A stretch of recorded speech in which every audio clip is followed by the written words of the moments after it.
very excited, super excited. I have looked forward to this moment all my life. Let's do this. Come on. Let's play Summoner's War. Let's play Summoner's War. Let's play Summoner's War.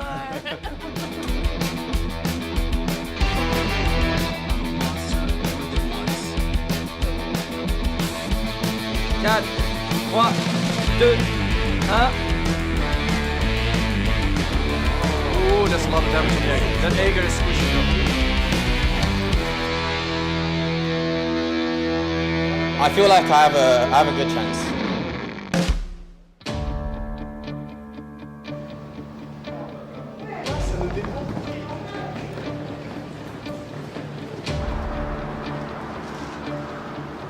My goal for this tournament would be to make it to the final in October. I'm really looking forward to the tournament. The thing is, like, the first fight, since I'm against GGP, which is my guildmate, probably 3 years since we've been in the same guild. It's gonna be a pretty emotional fight. And like, that's the first fight of the tournament, the opening game. I would say that I'm like 80% confident and 20% scared, if that makes sense.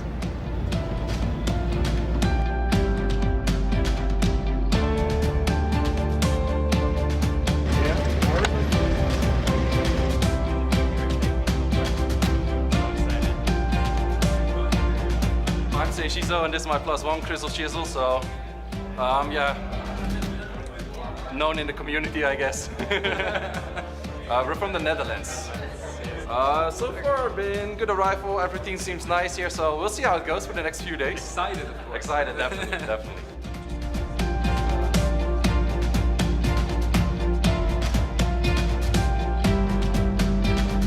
French streamer management team. He is from our marketing team. This is Evan, our English streamer from our US office. Hello. Chang and Christian. We have here, there's like and Antoine, our French community managers, and Daya, our Russian community manager.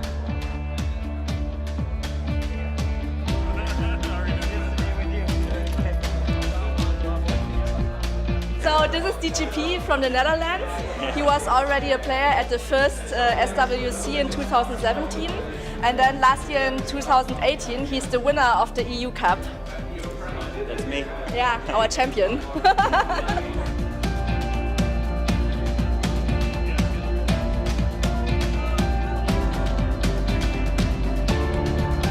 I'm a Russian community manager, and this year unfortunately we don't have any Russian players. But Willy, although he comes from Finland, he speaks fluent Russian. You want me to attack you? It's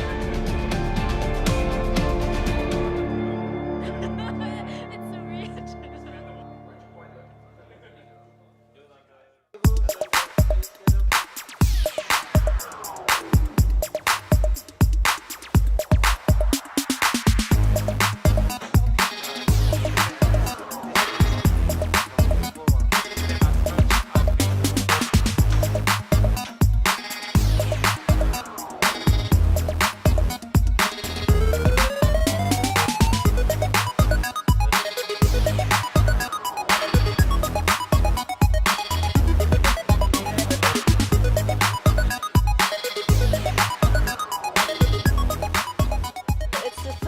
Of SWC this year, and it has been like a great journey so far. It really makes me happy to see like old faces, new faces, and this is all going so well because of all of you. So I hope that this year we have a great event again and that we all enjoy the event. We have like some gifts for you. You have your name, so have fun.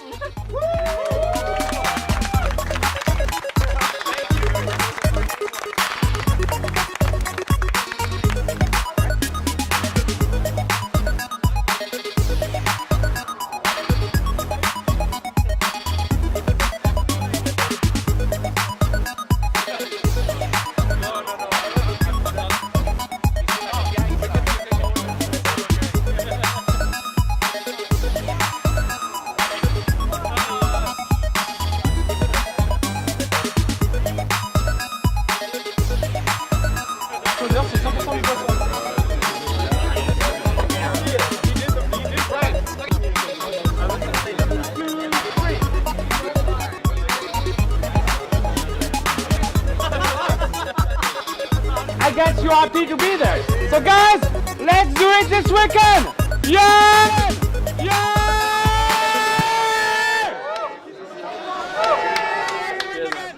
Today it's all about interviews, videos, so it's like a very special moment during this championship.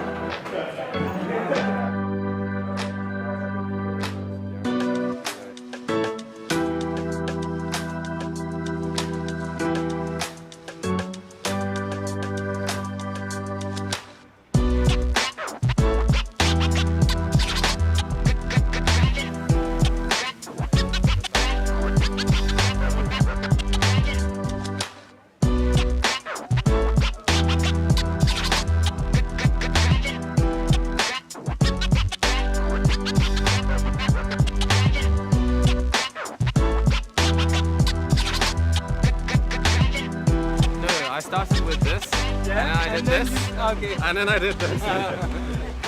Ciao a tutti ragazzi, siamo qua a Parigi per l'SWC 2019, finale della Coppa Europea. Vi aspettiamo domani alle 14. Domani alle 14. Bianca Radio, ufficiali della Coppa. A domani. Ciao ragazzi. Nice. Fun. Che bello, siamo belli. Aber eigentlich ist es so ein bisschen so eine, ja, Kiste. Nein, aber die ist wirklich wunderschön. This is pretty cool. I've always wanted to come here, but this is my first time in Europe, so it's a whole nother thing seeing it in person. Everybody on the right. Look at my phone. Everybody on the right. Say cheese. Ready? 1, 2, 3. Fromage!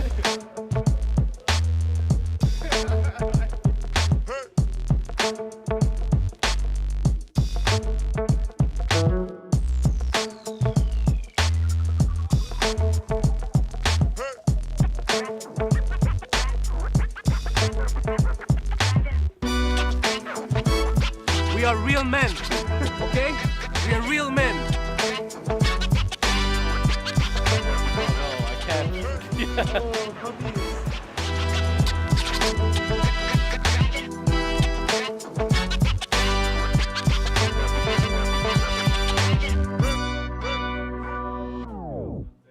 Hier vorne Make-up. Do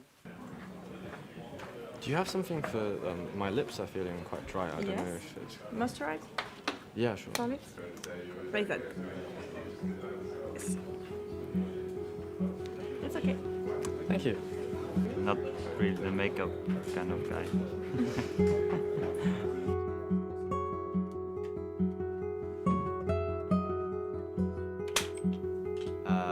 As people might know, I love using Martina and Shayna, the twins. You know, I've been using them the whole season, the whole of the last season, and that's how I achieved the rank.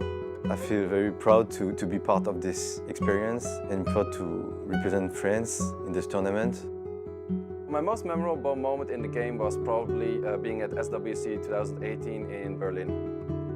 There's not one special opponent. I think everyone is equally strong. Most of the like the most recent one with the twins. You can just be careful not to move the chair. The chair is yeah. Yeah, no, it's different. Yeah. I think I need to play more. No, can we repeat that one? Yeah. My family, of course, family. Wait, can I do that again, please? Oh, nothing had to. We had to do nothing again. Was all good in one shot. Yes. Nice. Replacement players are really beautiful by nature, like a princess. Oh, thank you. Do I look beautiful now? More beautiful.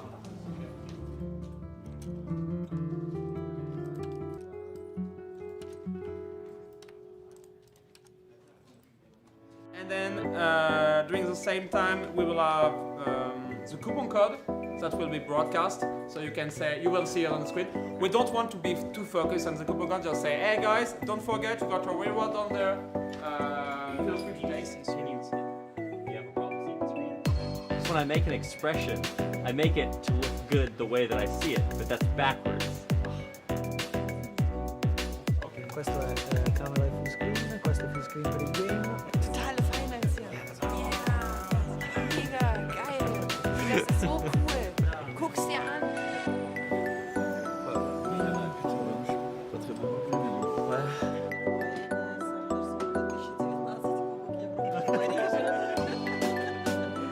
Je m'appelle Evan. Je présente le coupe du Summoner's War. Oh, le coupe Europe du Summoner's War. Why am I messing up on the easiest one? Why? Because you introduced the first thing. I think they made it. Anytime, Jonathan will tell you if you have to go on the prom side or opposite prom side, okay?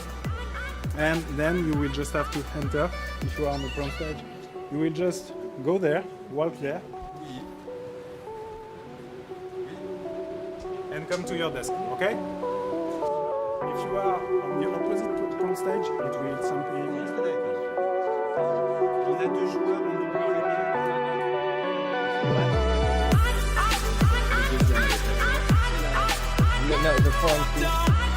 On va refaire un coucou à tous les... Keen Food, the Director of Marketing for the Come to Us U office. Allez.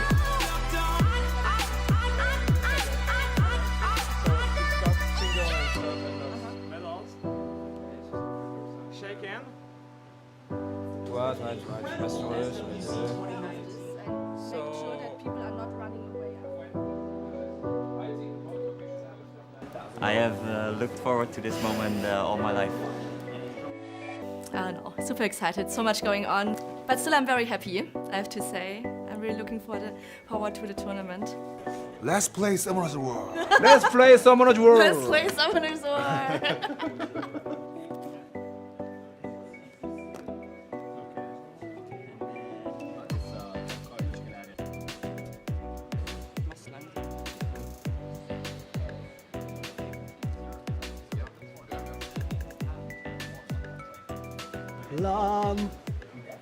La donna immobile. Ha ha ha ha ha.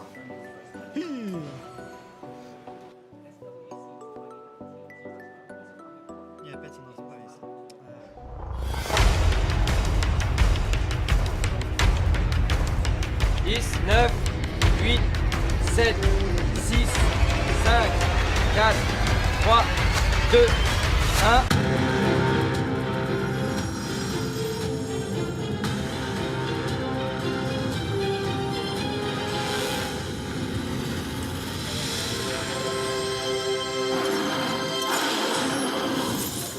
Seconds. 10 seconds. Tu fais un décompte à 5? 5, 4, 3, 2, 1. How you guys doing? Santé. Welcome to the SWC 2019 Europe. Vidéo prête. 3, 2. Alright, please join me in welcoming to the stage our first competitor. It's DGP. On ressort.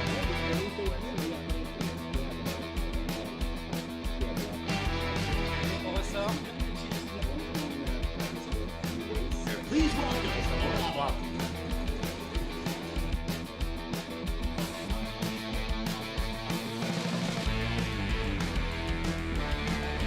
Usually in SWC what's happening now is these players are just taking their time to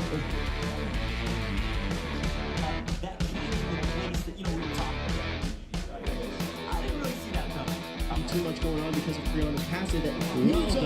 He moves on from the quarterfinals.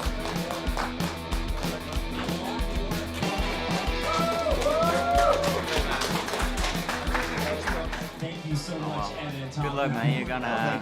Let's go to the final, man. It was stupid. It was just my own mistake, and yeah. But I mean, Obabo is so good. I think Obabo has definitely good odds to win the championship. So yeah, and I hope he does. Yeah, I'm ready. Let's do this. Come on. I don't know.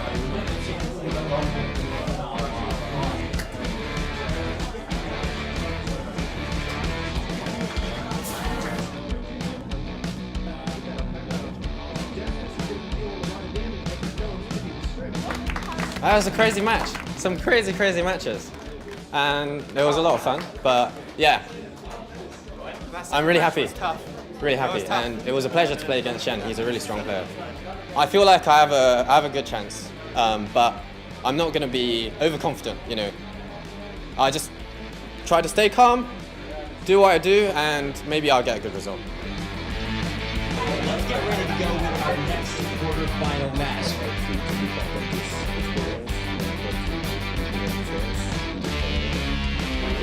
Good, excited.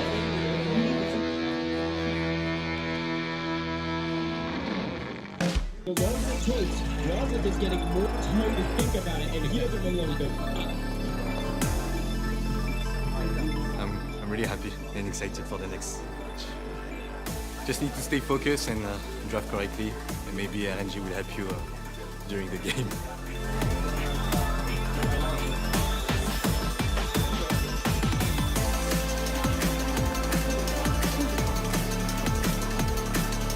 Yeah, I'm feeling so good. Yeah, it's always feel good when you win. And I get a lot of luck, and I hope I can keep the luck into the final.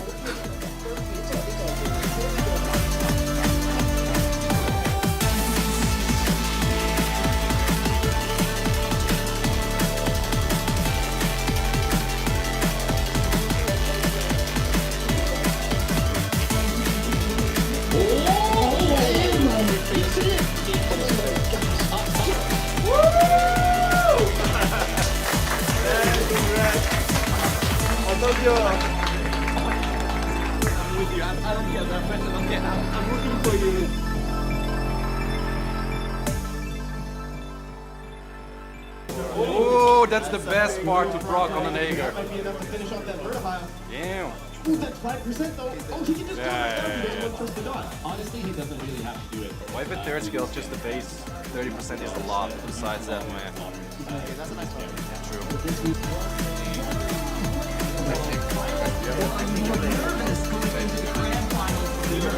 Được miền Bắc và ý kia nào đó là lại cùng.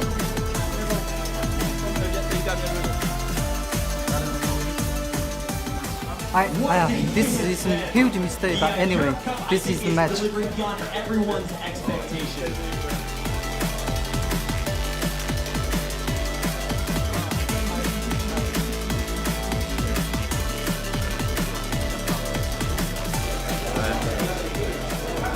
Well played.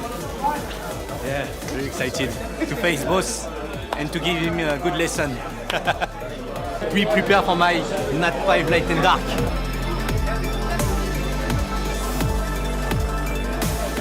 I look forward to some really fun matches with you guys.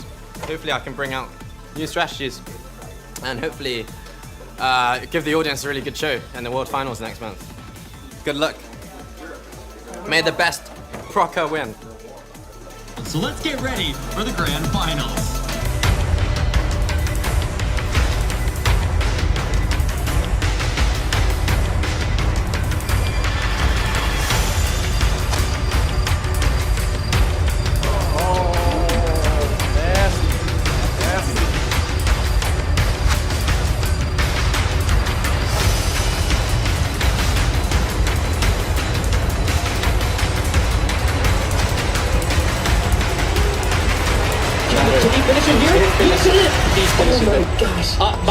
Look, you guys can see, but my hands are all raised up.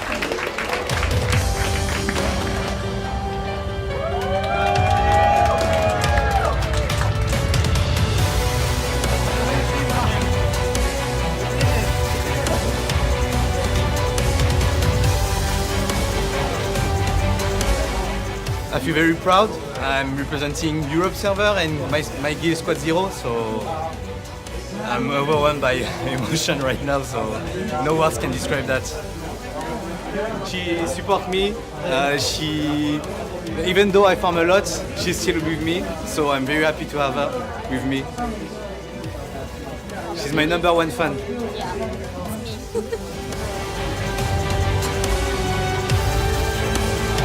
Thank you so much. Big fan.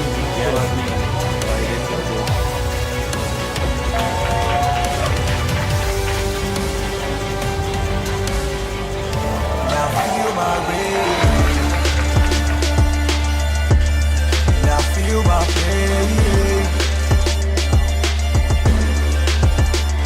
and I'm burning to proud. I think I went a lot further than I expected to. So I feel pretty good about that. But of course, there's always pressure, you know. You got to aim to be his best, your own best. So, you know, I'll try to do that. En tant que champion d'Europe, je me sens très fier.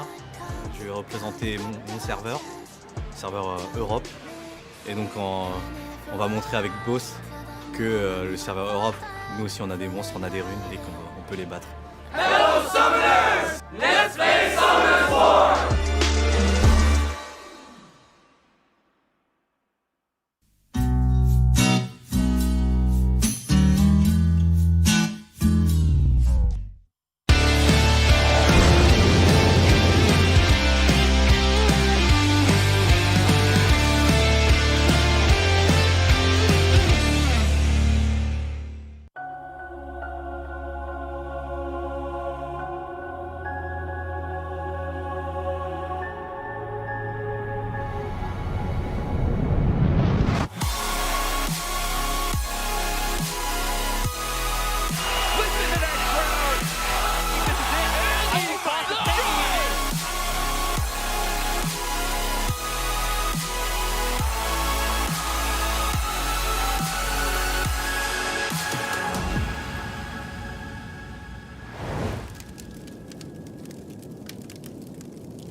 昇竜拳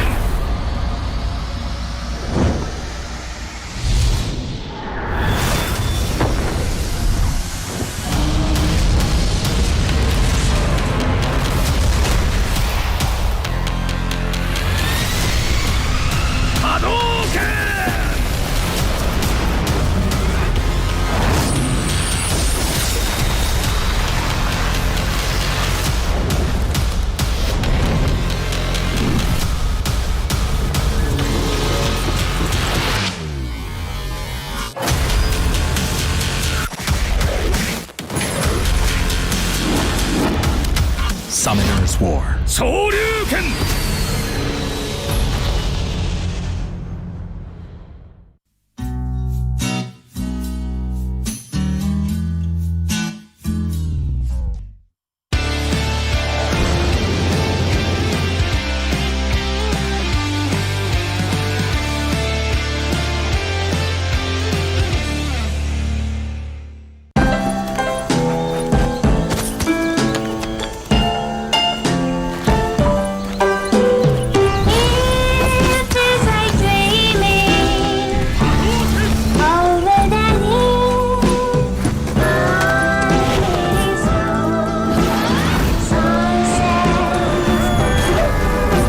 Street fighters have entered Summoner's War. Unleash a new world of adventure. Summoner's War. 昇竜拳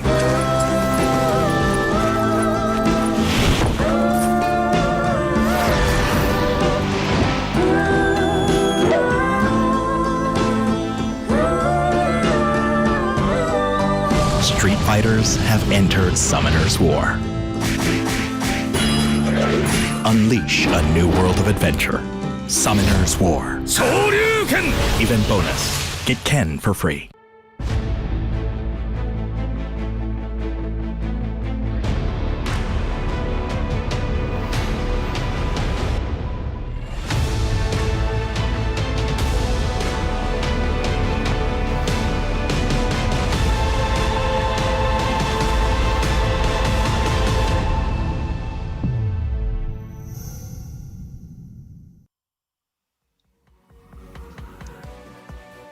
Good morning, good afternoon, good evening, wherever you're watching from around the world, and welcome into the Summoner's War World Arena Championship 2020 Europe Cup Preliminary Lower Bracket Finals! Wow, that's a mouthful. My name is Adam Savage. I am delighted to be your host. I'm joined by the Summoner Extraordinaires here as well, Ulti and DGP. Gentlemen, we are in for one cracker of a day 3 here. Ulti, super exciting stuff, man. Likewise, we have some crazy matchups coming in, and we're going to be seeing the bracket shortly. And I'm so hyped for today. It's all is in the line for these players. No room for errors. No room for losses. All or nothing. I give each other a high five here right now. Be like, yeah, let's do this, guys. But as you can see, we're all invisible. We're losing limbs and appendages. Don't worry. We're not there in person. We actually have a virtual studio on the go right now. So we're actually broadcasting from all over the world. We sadly can't be there in person with you guys, a live audience, because of COVID-19 and what's happening in the world. So this way, doing this virtually from home gets to keep you safe, us safe, and the players safe as well. So you'll be seeing a lot of invisibility gags as always today. This is how we roll these days. Safety first, baby, always. DGP, man, this is obviously we've had. We're going to talk about the last weekend in a second, but what a great time to be a Summoner's War player and fan. Today we're going to see the best of the best fight it out to try and get some of those places in the Euro Cup finals. Yeah, what a great day to be a Summoner's War player with the auto farm man. Game changer. Let's have a look at today as well. As you can see, 16 players over the course of the last weekend and this weekend now as well are competing. They're the best in Europe from seasons 12 and 13. They're all competing for a place in the Europe Cup, which happens on November the 7th. 4 players already confirmed for today. At the end of the day, we join them, and one of those seats going into that regional cup finals here. It's all on the line. I mean, that finals, the regional cup there, $20,000 prize pool money. The world finals, you get to that, $140,000, Ulti. That's an insane amount of money, man. It's a huge amount of cash, man. Some of it goes back to Summoner's War, but you also keep a lot of it, and you can do a lot with that money. Obviously, some of it you reinvest, of course. Of course. You got to max out, of course. But DGP, I mean, you've been in this position before. You won the Europe Cup back in 2018. I mean, how important is it to deliver the goods in this position in front of the world playing Summoner's War? There is the loser bracket. There is no room for failure anymore. So last year, Rosith came from the loser bracket. The year before that, I came from the losers bracket. Nothing is over yet, but you cannot lose anymore. You cannot lose. Let's take a look at the bracket for today and show you guys what's coming your way. So ultimately, last weekend, day number 1 on Saturday, we had 8 players who all competed. If you won that first match of yours, you went into the winners bracket finals and then competed. And if you won that second match, you went straight ahead to the November 7th Regional Finals Cup. Both things happened. Saturday and Sunday, we had 4 players in total qualify and win their matches back-to-back and immediately go through to the Europe Cup. We then have everyone who didn't win last weekend, didn't get one of those 4 seats, playing today. The players who didn't win anything last weekend, who lost all their matches, are starting in the first leg this morning, or this afternoon, we're going to see that.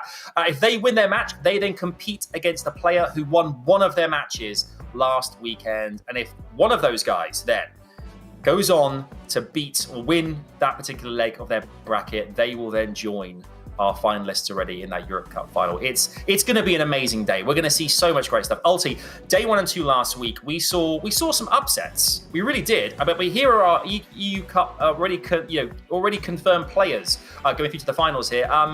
You're excited to see obviously Babo, Shen, Zerpolita's Knight. Who there did you guarantee was going to go through? There's no guarantees, but I think a lot of people were expecting Obabo to make it. He had a lot on his shoulders. He has a lot of fans around the world. And Zerpolita and Shen are not new. They're very experienced players. And Knight is going to be his first showing in the Europe Cup. I'm very excited to see all of these players compete in the Europe Cup on November 7th. For sure. I mean, experience at DGP last weekend was clearly played an important factor. Yeah, you saw Shen adapting very well into his final fight there, stealing the bulldozer. Man, that was impressive, and he just made it back into the position where he's always been in so far. 4 times SWC Regional Cup, 4 times Shen. Here you can see on the board as well, guys, the bracket for today. Man, do we have some serious matchups coming your way. Fatarti, Pinkroid, Baus, Blue, Rosith, Sapyn, and Zhujik versus Sinshei. You can see already in the losers fund already confirmed for those winners games later on. Ismoo, Seiishizo, Unarmed, and Viilipytty. I mean, talk to me through this, Ulti. Which match are you most looking forward to seeing this afternoon? It's really hard to choose one. They're all looking crazy. I'm hyped for Unarmed specifically, but that second bracket with the Baus Blue into Seiishizo, that's huge. Looking crazy. Any of those 3 players could very well make it to the Europe Cup, but only one out of that 3 will make it. For sure. I mean, you said yourself there, DGP, you were really looking forward to seeing Unarmed compete after last weekend. We had an absolute roller coaster ride watching him compete. Oh, wow, that was so much fun. We thought he was gonna bring a Cleave team, and then he did. Even though everyone says tournament style Cleave, not that good, but he still brought it and he won with it. And then afterwards, bulldozer, and bulldozer. He was so good with it. Freaking bulldozer, man. Unbelievable, man. The guy, it was a beast. Bulldozer is a beast. It's confirmed. We saw it last weekend. So maybe we'll see the same thing today. Maybe something else will come out of the woodwork we're not expecting and blow us all away. That's the best part about these World Arena preliminaries, is that these are the best players in Europe competing, going head-to-head. Anything is possible. Ulti, let's start with the first player today we're going to talk about and highlight our first matchup. Fatarti, what can you tell us? Yeah, Fatarti is a pretty unique player in this tournament because he has perhaps the craziest monster box out of all the players. He has the Gianna, as you can see there. He loves picking that unit, but we also saw last week a Yon Hong coming from him, maybe a newer unit as you don't see it in his most picked from season 12 and 13, but he loves the aggressive playstyle, but he also shows that he can adapt to the very Hathor-centric meta that is going on right now, and we're going to be seeing some interesting play coming in from him for sure. Yeah, I'm curious about the guild as well. Fatso's return sounds fantastic. I want to be in Fatso's return. Me too, I think I'd fit in very well. The amount of biscuits I eat, I think I'd fit in brilliantly. Let's talk about Pinkroid as well, DGP. What can you tell us about your fellow Dutchman? Yeah, my fellow Dutchman, Pinkroid. He is a very, very strong Genny Hathor player Last week, 7 or 8 days ago, he was C2, and now he's rocking a top 50 spot in the current World Arena. So the man is so strong in the current meta. Genny Hathor is what he usually brings, and even though we don't see it in his most picked, we also see his Ganymede in his previous prelims. So we have Tian Lang on his side, and Tian Lang is pretty big because in the regional play, in the regular play, Tian Lang obviously is a very strong counter pick, but you can adapt to that right now. So I'm very, very curious what both these players prepared and if we are going to see some Tian Lang power of Pinkroid. All right, we're off to the pick and ban phase already. This is RT against Pinkroid. Game number 1, here we go. Chiwu, Gianna, right off the bat, being pre-banned. So, what are we gonna see? First pick on the side of Artie, is he gonna go for Ciara or maybe the Hathor steal? I think the Hathor steal, we're gonna be seeing it. And then Ciara Genny coming in from Pinkroid would be my guess. We just have to see whether Fatarti prefers having a Ciara or a Hathor. It's a Ciara, he's going for the speed lead, and Pinkroid, no hesitation. Another speed lead into a Hathor. I would have hoped to see a Genny Hathor right away, but then Vanessa picked very early to make room for other monsters later in the game. He goes for an early Tian Lang, showing it already, and he knows right now we see a Ciara, we see a Barbara. Tian Lang right here is a good decision. So Triana as well with a little bit of protection, and then also with the Triana and Vanessa going very well together. Yeah, and Triana Vanessa, it was one of the favorite combos from last year SWC, and Pinkroid is reminiscing back into last year and picking it and showing where he's going to be showing us how it's done today with those picks. I really like the Triana pick into the Barbara, and it's going to be saving his units from the Ciara bombs as well. And Fatarti rounds off the draft with a Verd and the Savannah. The Verd is pretty interesting into a Tian Lang. I'm very curious. It's looking mostly like a force ban on the Tian Lang. Yeah, it is going to be a force ban on the Tian Lang, and then on the side of Artie, probably something like a Verd or a Ciara ban. But I am not so sure. There's a lot of options to ban right here. If this Velagil is on Swift, that'll be a very good decision. He bans the Ciara, so he has the speed lead, big speed lead advantage, probably moving first. And I'm very curious if this Hathor is going to be able to do some Hathor things, or if this is going to be a Beast Rider game. So here we go, match number 1, preliminaries, Losers Cup, final day. You give your enemy 33 speed lead and you don't have 2 units on Will. That's a little scary, and Pinkroid is going to be capitalizing on that. The Triana is moving second, even in front of the Velagil. That's very... Oh my god, that's a lot of damage on the Savannah. That is a lot of damage. That is definitely a crit damage, Triana. And the Savannah moving now, cutting in between before the Velagil. So pushing back the attack bars. There's the Verdihill that is going to take a turn. And there's a big proc, but the Verdihill is not taking a turn before the Velagil. Yeah, and this Velagil cleanse and the immunity is gonna come in huge, and we're gonna be seeing a lot of damage. It's half of Savannah's HP gone. That's a very squishy Savannah, meaning that she's gonna be hitting hard, but she will be knocked out of her beast form shortly. Oh my god, that is hitting hard. That's almost a dead Triana. That is almost a dead Triana. With that attack buff going on, it is a lot of damage. So is this Savannah going down before he's able to dish out the damage that he started to dish out? I am really curious about that one. That was a big resist on the friend, not getting slept and able to get the heal. We see the Vanessa passive proc, and both of the Beast Riders are still up in their beast form. This Fran is crazy, dude. This is a G6 Fran. Fatarti is a G3, but this Fran is like at least a G4. At least a G4 Fran, moving every turn. So this Hathor has a lot of cooldowns going on. This Vanessa also, no passive up. Wow, that is so much damage on this Savannah. But the Triana is going down, and the Barbara is on the field right now. Not sleepy anymore. Barbara is going to move. Yeah, we see not so huge damage. I think this Barbara can be a little bit tankier than the Savannah, and she did have the attack break on her. And we're going to be seeing the Savannah dealing even more damage when she's off that mount, and we already saw on the mount how much damage she was dealing, so it's looking very scary for Pinkroid right now. It's looking very scary. And what I like a lot about the composition of Artie is while he's finishing off the Vanessa, he showed a lot of different style in this game. There is this Beast Rider composition that is so strong right now, adapting to this very old meta Vanessa Triana, and we saw how little that actually did in this composition.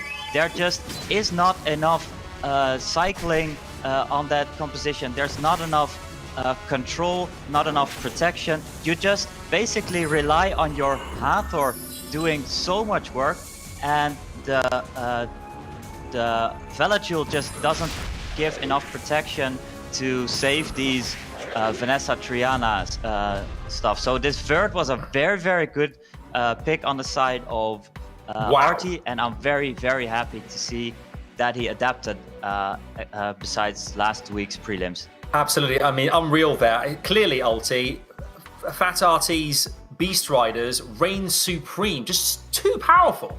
Yeah, that Savannah with the crazy damage. I actually was feeling pretty scared for Fatarti because he really showed his cards by picking that word. He signaled fully that he was going to be banning that Light Panda from Pinkroid's side, but he was so confident that he was like, I'm just going to let you know what I'm banning. I'm still going to beat you. And he did.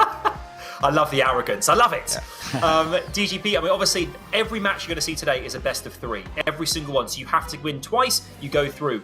Obviously, Pinkroid now has to win 2 games back-to-back. What does he do now? He has to adapt. The Sierra ban is not that good because, like Ulti said, if you have your Veilipytty on the board and the Tian Lang in this draft, you know he's going to ban the Tian Lang. And this Veilipytty was just going to provide so much protection together with the Triana, also with the protection. The Sierra ban was not that necessary. If it would have banned the Savannah, I think it would have been a different game. So right here, we see, even if it wasn't a Yan Hong pick, Pinkroid respecting this Yan Hong, he's thinking, I don't want to deal with both Gianna and Yang Hong on the board right now.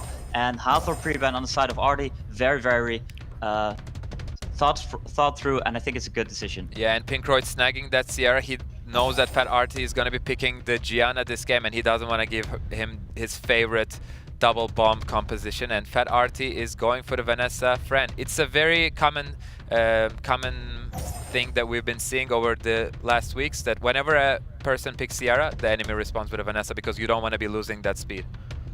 Yeah, you don't want to be losing that speed at all. And Pinkroid showing Chiwu and Okeanos.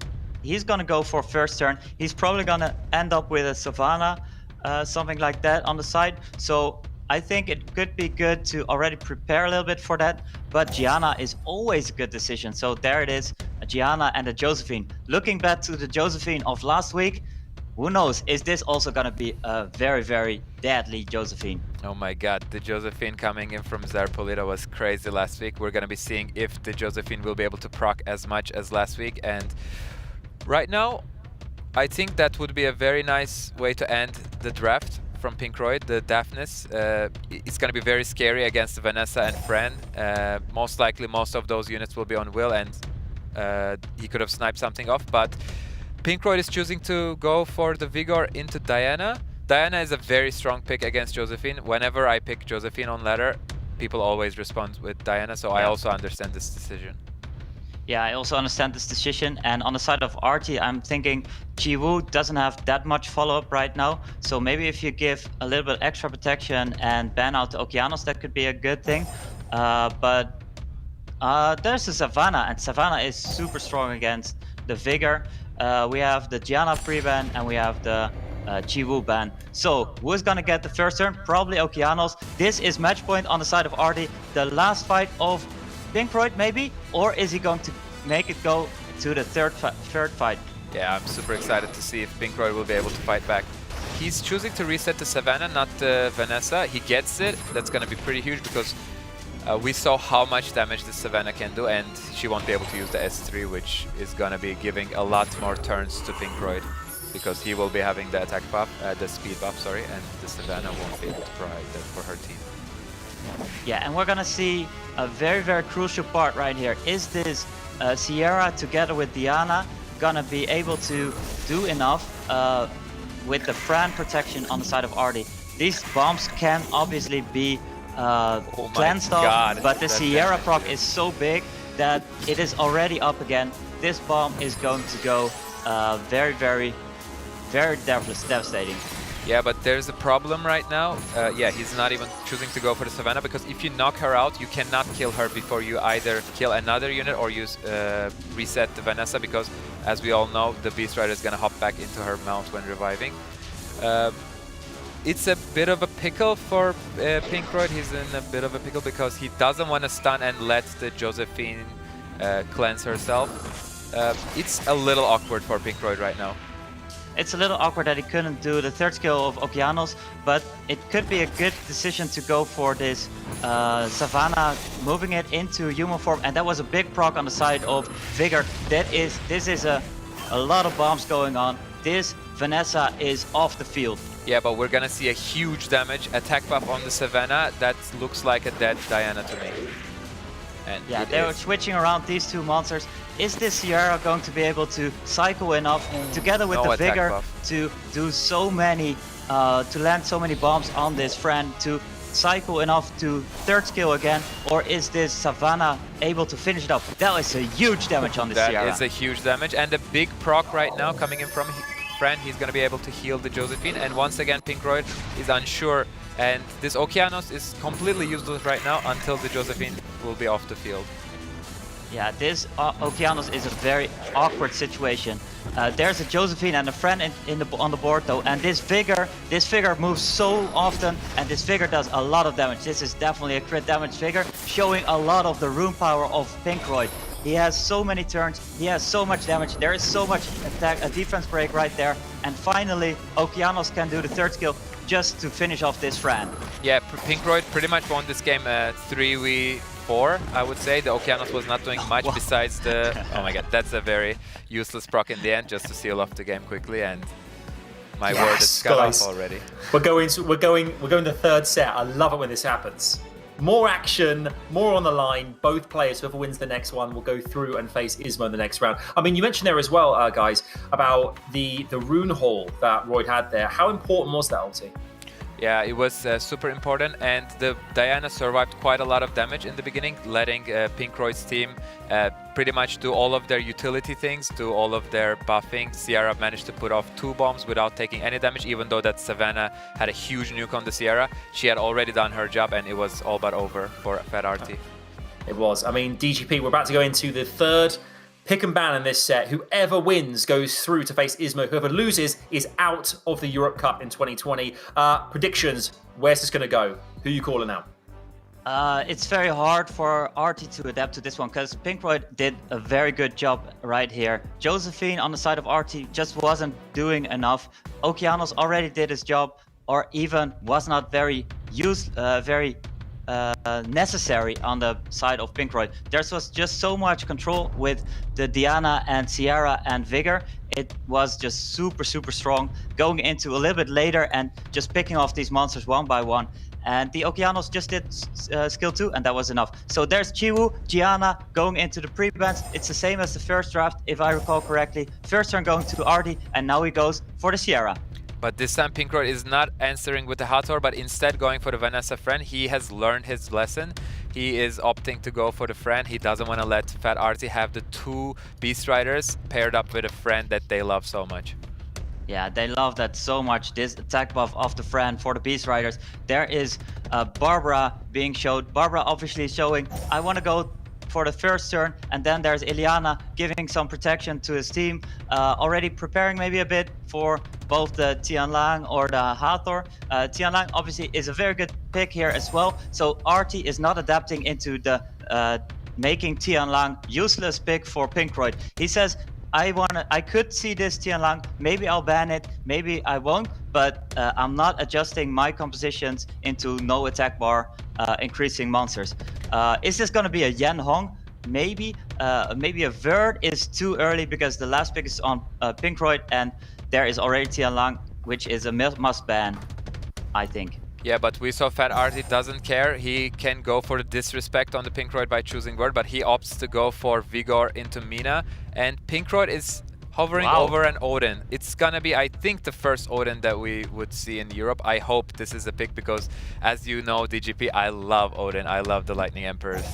Yeah, you are. Oh, I love that even more, actually. That's an instant ban on the Chimera. No questions asked. He already knew that he's okay with fighting those first 4 units, and he's like, whatever Pinkroid picks, I'm gonna just ban it. He might not have, Fatarti might not have even looked at that pick. yeah, he might not have looked at that pick. And there's a Mina going first. Is this Daphnis going down right off the bat? If you look at the deck boards, he's not gonna be able to do second skill with briefing into another Mina turn. There's the Tianlang going now. There's a Daphnis going now. And Daphnis finished off the Mina. Oh my god, that is huge. He's going for the water with a fire nuker, but he knows that even when he glances, he's going to be able to kill that Mina off. And that's a very, very clean kill on the Mina. And it's looking very, very bad for Fatarti right now. The Sierra is not going to be able to do anything. No strippers from his side. She will have to wait for the immunities to run off on their own. Yeah, right here what we're looking at is just rune difference. Rune quality on the side of Pinkroid, going first with both the Daphnis and the Tianlang. Well, first after the Mina, but the Mina in this position, it just didn't give enough damage. There wasn't enough follow-up. The Ilyana, if it would have been fast enough, would have done something. 2 times Mina could be a dead Vanessa, but just 1 time Mina is not good enough. And the Sierra is just pumping up the attack bar of the Tianlang, which shows a lot of damage with the first skill armor break, and is just pretty good in this setup.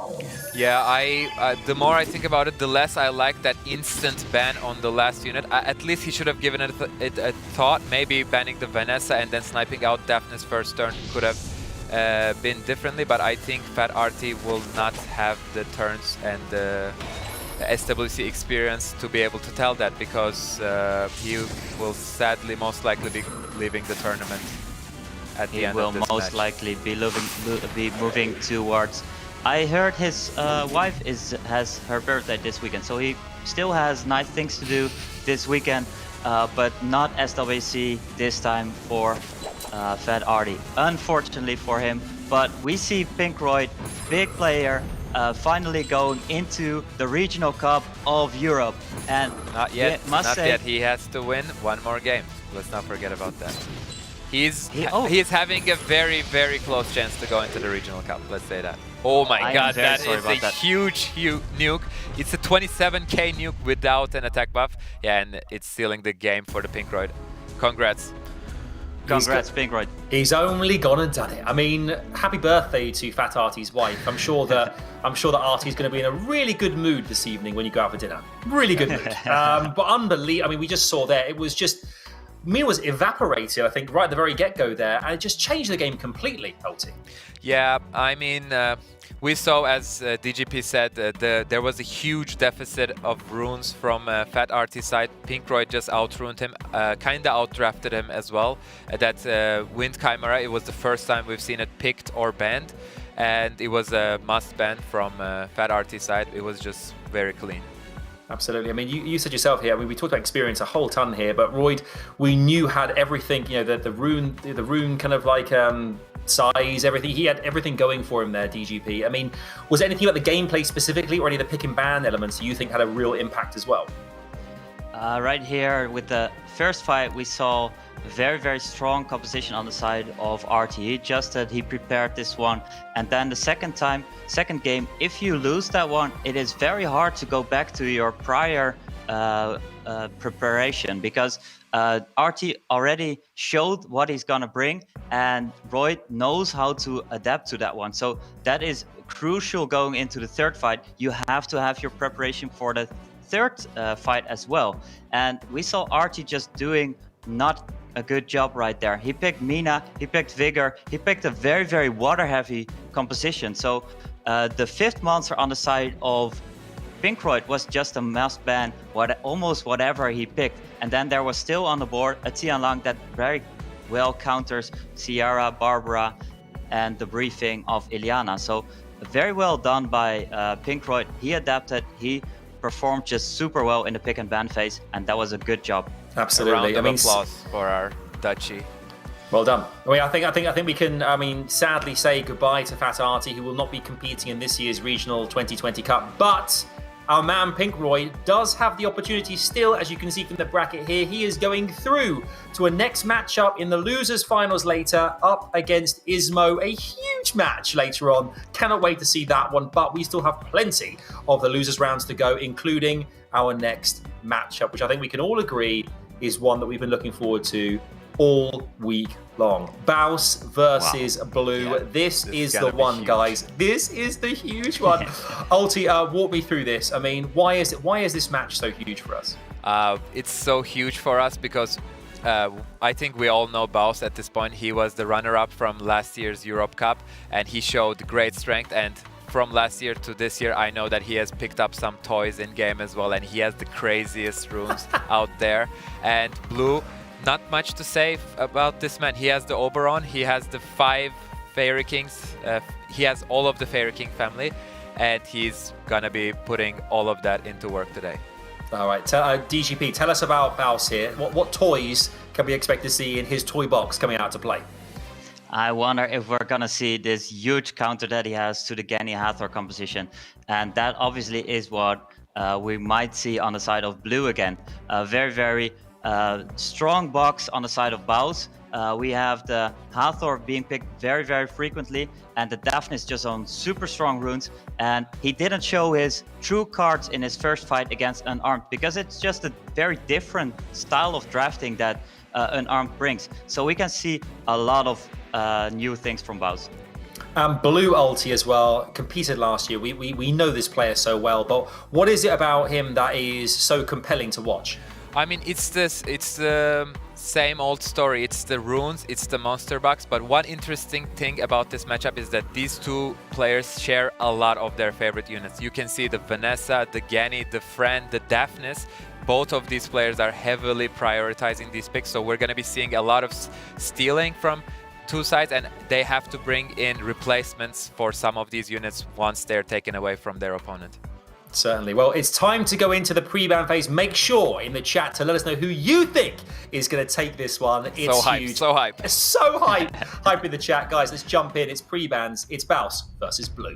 Game number 1 right here. Pre-ban phase, Blue and Baus. I'm thinking Genny or Hathor pre-ban on one side and the Oberon on the other side. But there's a Sierra pre-ban. Blue says, I'm gonna pick this Hathor first. Sierra, you can't take it. And we're probably gonna see Hathor. Yeah, and if we see a Hathor, I would like to see a Genny and a Vanessa response, or a Friend and a Genny response coming in from Baus to not let his opponent have the Genny Hathor combination. And as I've thought, there's a Friend and the Genny coming in from Baus. Let's see what Blue will be responding with. We've seen an Ashubel and Beta, like very interesting picks coming in from him, like very unique picks, I would say as well. Yeah, Obabo did pick the Beta, but Ashubel is not really seen, but he's choosing to go straight for the Chiwu Savannah. We know how strong of a combo this is. Yeah, it is a very strong combination. And without Sierra, you just have to get this Vanessa to maybe test who has the faster runes. He goes for the Okeanos, stealing it first, and then the last pick is probably going to be Vanessa. Blue going for the Barbara, so he has 2 of the Beast Riders on the board, so it could also potentially be a Leo on the side of Baus. Obviously being pretty good with Chiwu and Leo on the board as a counter to Chiwu and Savannah. So I think Leo could be a very good pick here, and Vanessa more or less not that much anymore. We see Diana being showed. That could also be a very good pick. Yeah, Diana would be very strong against those 2 Water Bruisers that Blue last pick, the 5th and the 6th picks. I really like the Diana here. I would also like a Leo because it also synergizes very well with the Vertihill, but the Vertihill Revenge procs, if he's led through, are maybe going to be the deciding factor in this game, because that Chiwu might not want to even use the 3rd skill, but he has to. Yeah, he has to, and there's a lot of control on the side of Blue. He has a very well-rounded draft. I like it a lot. There's 2 strippers. Are they going to move before the Hathor? That could be potentially very strong, but there is a Vigor ban, so Chiwu moves, and afterwards there's a Hathor. There's so much control on the side of Blue. will there be a Hathor afterwards, or will we see a Verd revenge? Savannah this is would gonna even be huge. be better. And the Verd revenge, that could also be very good, disrupting everything. Barbara moves first. Wow, that is a swift Barbara, and he steals, so he cleanses. Doesn't even have to go push for up the third attack bar. skill. This is Doesn't huge. have to. Wow. Now is the deciding factor. The Bird does counter, and the Okeanos cuts in. This is very... It was gonna be game over for Baus if this Bird didn't revenge. Yeah, that was a huge revenge. Probably packing 3 revenge sets, because that usually is the way to go. There's a Hathor still going on. This was a very, very crucial part. Do you go for second skill into Hathor, or do you go for third skill? He went for the third skill, having stunned 2 monsters. This Barbara can snipe up 1 monster off the bat right now. But she will have to risk it, because if she doesn't, she does kill the friend. We see a Genny Seal Magic coming in probably on the Savannah, I would think. And we will have to see some procs coming in from these monsters, but I think, judging by the attack bars, that Okeanos was on Swift, and the Word, as you said, is probably on a triple revenge set. So this game is looking very much on Blue's side right now. The Ganymede has to do a lot to take this game back. Ganymede has to do a lot, and because the Verd is probably on triple revenge, there's not so much coming back from the crowd control that Hathor brings. And with the Beast Riders doing so much work, I like this position of Blue. He did a very well drafted composition with the Vigor and the Chiwu being very, very hard to decide which one you're gonna ban. If you ban out the Chiwu, you have a little bit less first turn composition on the side of Blue, but if you have a Vigor on the board still, that is so much damage that can be done moving a little bit later into the game. So it was very well drafted out from Blue, and Baus just missed the speed lead, I think. Yeah, I agree with that, but that could have been a huge proc from Genny if he were to get into that Seal Magic, but it's looking very, very, very scary right now for Baus. But I'm not going to be writing him off, because he has the Genny Okeanos combo, which is almost as scary as the Genny Hathor combo. Oh, it definitely is, and there's Okeanos moving, but doesn't have the third skill up. There's Verd just giving a lot of turns to Whoa, that Baus. was a huge risk, but it did pay off, and all of a sudden this Verd is looking very, very strong against the Chiwu and the Hathor. Wow, and there's Okeanos being reset, but he already had all the skills up. Just to be sure, yeah, this has to hit. It didn't. Oh my god, it missed on both units, what? Wow. That's huge. And the big counter, this Verd will most likely be able to solo this too, but this was... Another counter. Wow. Oh my That god, is so much my heart revenge is sets on racing this. so fast right now. What a game. What a game, wow. These Beast Riders, they just weren't able to do enough. I thought it was over, wow. But Verd showing so much turn cycling. Wow. Lads, that was unbelievable. That's one of the. I think that's one of the best games we've had across the 2 weekends. Dude, it I'm was back shaking and forth, back still. and forth. Dude, that was crazy. I mean, we expected the big things from Baus and Blue, and they delivered. For us, for you guys at home, unbelievable stuff. DGP. I mean, walk us through some of the highlights there towards the end, because it seemed like it was a back and forth battle there. We didn't know who was going to take it. Well, I thought it was on the side of Blue. He had so much, still the Beast Riders in Beast Rider form. There was Hathor on the board. There was so much strong picks right there. But Chiwu just, after first turn, doesn't do that much anymore. And Verd giving so much turn cycling. This is a premium Verd, very fast, and probably 3 revenge sets, doing so much of the revenges. And in the end, you saw him going 2v1, 1v2, winning it all. That was huge. Yeah. Can the Bausmeister take it 2-0? We're gonna find out. It's set 2, gents. I can't wait. Yeah, and I wanna point out that risky hit on the Barbara really pulled out the game for him, because if that Barbara was living, she could have very well sniped off the Vertihill. But we see the pre-bans going on for Savannah and Hathor, both very strong units. Both were drafted in the last round of picks, and let's see what Baus is going to be choosing for the first pick. Most likely, I would like to see a Genny here. A Genny or maybe a Sierra. He also loves the Sierra, and there's not the oppressive Genny Hathor anymore, so there's maybe not necessary to pick this Genny that early. Goes for the friend, also very, very highly contested pick between these two. being answered with Okeanos and Gani.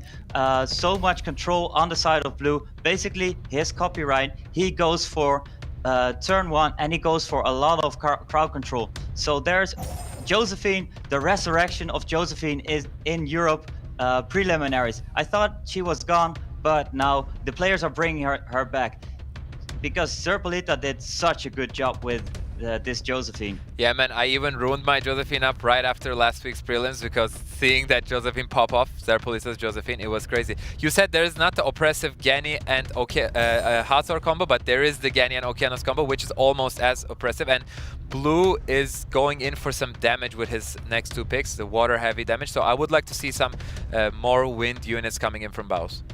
Yeah. There's a Diana already being showed, and the Josephine in this composition, I don't like it that much, to be honest. With the Gani still on the board, and there's so much room for Blue to adapt to this Josephine. He doesn't have Oh my have to. god! What do we see there? He doesn't have to go for full crowd control. He doesn't have to pick a Shubel here, but there's an Anaval, and that is a lot of fun. I have not seen Anaval in Oberon. prelims. Oh, this is gonna be an explosive game. A lot of damage coming in from both sides. Blue has a little bit crowd control advantage, but Baus has that speed lead that is gonna be let through, and we're gonna be seeing some Anaval action, and sadly no Oberon from Blue's side. Yeah, to be honest, I am very curious what we're gonna see with this Anaval, because there's no AoE stripper on the side of Baus, even though he has speed lead advantage. Is this Anaval more for a second turn, third turn, setting it up for the Diana that is pre-banned right now? Dude, how I'm very fast curious is that about Barbara? Because that is so fast. That outsped a friend with a 24% lead. That is crazy. It is almost definitely a Swift friend, Swift Barbara. Otherwise, I don't want to see the runes on it. I do still want to see the runes. And you see right here, Josephine has her turn, but she is not able to set up that much. But the Anaval right here, there's going to be slows. And slows are so big in this SWC, in game mode RTA. It is super oppressive. And with the cycling of Sierra, he's going to prove me probably wrong. This Sierra is going to take a lot of turns. Yeah, this Rain of Stones has to do an impact. He has to... Oh, he's not even going for the Rain of Stones. He's just pushing back the defense break, saving his Okeanos, but that's a huge proc. Cleansing off the 2-turn defense break on him, and that Barbara is already out of the beast form. Already out of the beast form, and because it was such a huge proc, because the Barbara... Wait, I am very wrong right here, because Anaval would be able to cleanse it as well, but now she can still keep her cleanse for later in the game. There's still the Gani Hador oppression, but is it going to be able to do enough, even with the Sierra moving a lot and 3 monsters left on the board for Blue? Yeah, and there's not much damage left for Blue. It's all up to the Vigor to do the damages, and yeah, we're gonna have to see a lot of... Oh my god. This is Fran being gone. Even the Sierra is missed by the Rain of Stones. That's not what Blue wants to see. He has to get lucky, and instead he's getting quite unlucky in this turn. He's getting very unlucky, and this Sierra is gonna take so many turns with these bombs. This is Vigor being, well, pretty down, pretty much not a huge factor anymore. And we see Josephine actually paying off, but not because of Josephine, but probably because this Sierra and this Anaval slow did so much work. I love it. And the big resistance on the Josephine, she will have her skills back up, and this is pretty much going to be sealing the game for Baus, and he will be moving forward, and sadly we're going to be seeing Blue drop out. I think it's pretty clear at this point, and Anaval is boasting a great 100% win rate in our tournament right now. A very great 100% going in there together with, I think Lucian is over there. I'm not sure what else. I think Bastet maybe? Bastet we have lost to go with back Sapyn. We have to go back with that. True, yeah. But Baus right, is securing so the 2-0 victory. This is a much less explosive game than the first one, but it's still great showing indeed. Yeah, it's great to have Anaval enter the prelims. We finally get to see the unit there. But I mean, tell you what, guys, for me, it just seemed like Baus not only controlled the game, but a great point that DGP mentioned as well in RTA, how imperative slow is as well as a mechanic in the game. Ulti. Yeah, slow played a huge factor. It allowed, basically his Anaval was pretty slow compared to Blue's team, but that actually played to his advantage. All of Blue's monsters were off their immunity buffs, and Annabelle just had a field day. She had landed the 3-turn defense break into 2-turn slow, and then he just rolled with the Sierra because of the speed advantage. I mean, Baus there showing, I mean, we said this before as well. Blue is a seasoned player. We know of him very well. But Baus there just proving that he had what it took today and goes through to that next round. But we sadly lose Blue, who's a massive character in this competition, DGP. Yeah, he's a massive character in this competition. And he played so well in the previous SWCs. He was the player that if you win against him, you most likely are gonna win everything in SWC Regional Cup, because he was the first round competitor for Rosie and for me, and we both won it in the end. So that factor is gone right now. Blue just going away for this year, unfortunately. Does this mean but Baus there is gonna win in the end? I don't know. Maybe. I mean, being a Brit, I have to champion my boy. He's representing, you know, Britannia and everything. But I mean, it was a fantastic thing to watch. I mean, if I'm right in thinking this, we'll look at the brackets here there as well and check out how they currently stands. But Baus versus Seiishizo later on, guys, what a game! That was crazy, man. I was like, I'm still a little shaking. You know, it's almost as if I just summoned an LD Net 5. I mean, do you think? What I think was very important right here as well is that Baus adapted so well into this last fight, where he knew that Barbara was probably going to go first, and Annabelle not looking at will runes right here with the speed lead, not outspeeding Blue. I think that was a huge factor. Huge. Well, later on, you're going to see it all unfold. Baus versus Seiishizo. It's happening right here. You don't want to miss that one. But another game you don't want to miss is obviously Rosie versus Sapyn. It's happening right now. Ulti, this matchup here, the two Frenchmen going head-to-head, is one that we've all been looking forward to as well. Yeah, there's a clear underdog in this matchup with Sapyn being... it's going to be his first showing in SWC, and Rosith is a very, very scary opponent. And even though this is a loser's bracket, you should be afraid of this man. He has the Ragdoll, he has the friend, Vanessa, and he loves his Hathor as well. He has the boost of the Ragdoll and a little bit of the meta going into his composition, and he's going to be doing some very, very tough stuff on the Sapyn. I mean, certainly. I mean, Sapyn as well for DGP. I mean, Rosie has got such, you know, he's used to winning. He's used to performing. How key is that, I mean, confidence-wise for him going into this matchup? Well, I think there's actually quite a lot of pressure on Rosie right here, because he has to win. He just has to win. And on the side of Sapyn, a very, very massive Genny Hathor user right here. So these two monsters are going to be very, very crucial going into this fight. Is he going to be able to pull it off? And did he have enough extra speed on him for the next fight? Because last time he fought Zerpolita, and Zerpolita with the speed lead just outsped his Genny Hathor, making sure that they were not oppressive. So I'm very curious, is he going to bring maybe a Chi-Wu or something else as a speed lead to pair this Genny Hathor up? Because he probably is going to show Genny Hathor. It's time for the next match. It's Rosie versus Sapyn. It is a best of 3. It's match 3. Let's jump into the pick and bans and see who picks what. All right, so pick and ban phase, probably Ragdoll, because he's just so easy to ban him in the first game. You know not what the opponent is going to bring, and you can just take it away. But he goes for the Daphne, so he definitely has a game plan. And Hathor being pre-banned on the side of Sapyn, having first turn, not being able to bring Hathor. I'm very curious what it's going to be. Yeah, I hope that Sapyn has a game plan against the Ragdoll. Otherwise, I do not like that Daphne's pre-ban. But he's going straight for the Sierra, locking in that speed lead. And Rosie answers. This is a tale that we've been seeing throughout the whole SWC. It's when you see Sierra, you just answer with a Vanessa and most likely a friend. Yeah, and this Vanessa friend sets up so much for Rosie. He still has the Ragdoll, which is very well in this draft. He still has the Viva Shell, that's very good in this draft. And Eleanoa was something that he picked very often with his Daphnis.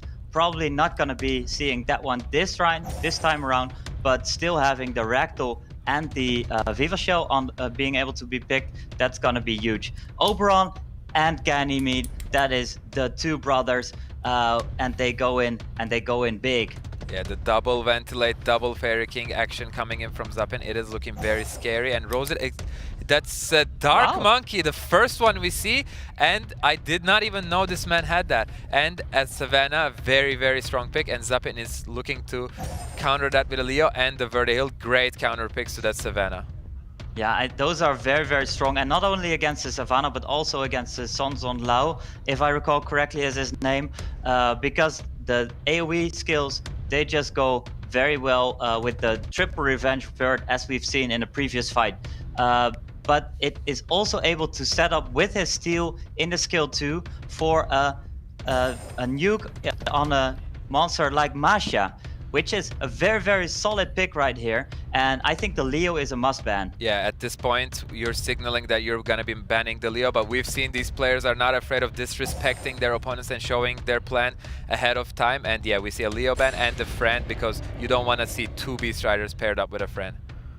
So this is round number 1. We have Oberon on the field. Is he going to be able to do what Oberon is known for? Nuke something right off the bat. It is gonna be Oberon. I'm very curious. And first turn goes to Sonzon Lao with the... Well, he's looking at a lot of will runes. The problem is we might not see the Oberon for too long. That is a huge problem, because he steals the will rune and lands the defense break on the Oberon. This is gonna be a huge hit. And that is dead Oberon, sadly. Yeah. All right, there's my hyping up of Oberon. Thanks a lot, Rosie. I thought we were going to have a lot of fun here with this monster, but he takes it right off the bat, and that is very, very strong power play from this Sonzon Lao, setting it up with a big speed lead. It was almost impossible to move in between for Sapyn. So here we have a very, very good proc on Sierra, making sure that he is able to set up another bomb with the Vert attack bar increasing. So the turn 1 was so strong on Rosie, but oh, that's a big resistance on Vanessa.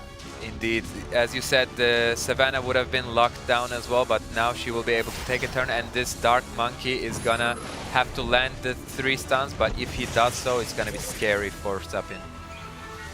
Oh, there's no stun on Vert and there's no revenge on Vert. That was tricky. That was very tricky. Is this glance? It is not a glance, but it is... That's a big proc, and that's a dead Sierra, and that is looking like a dead Sapyn in the first round.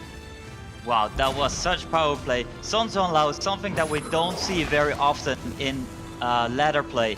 And it sets up so smoothly these Beast Riders with a small resistance right here, not meaning that much anymore. It is just such a good draft if you know that you're going to be able to get the first turn. Maybe you can even put them on Swift.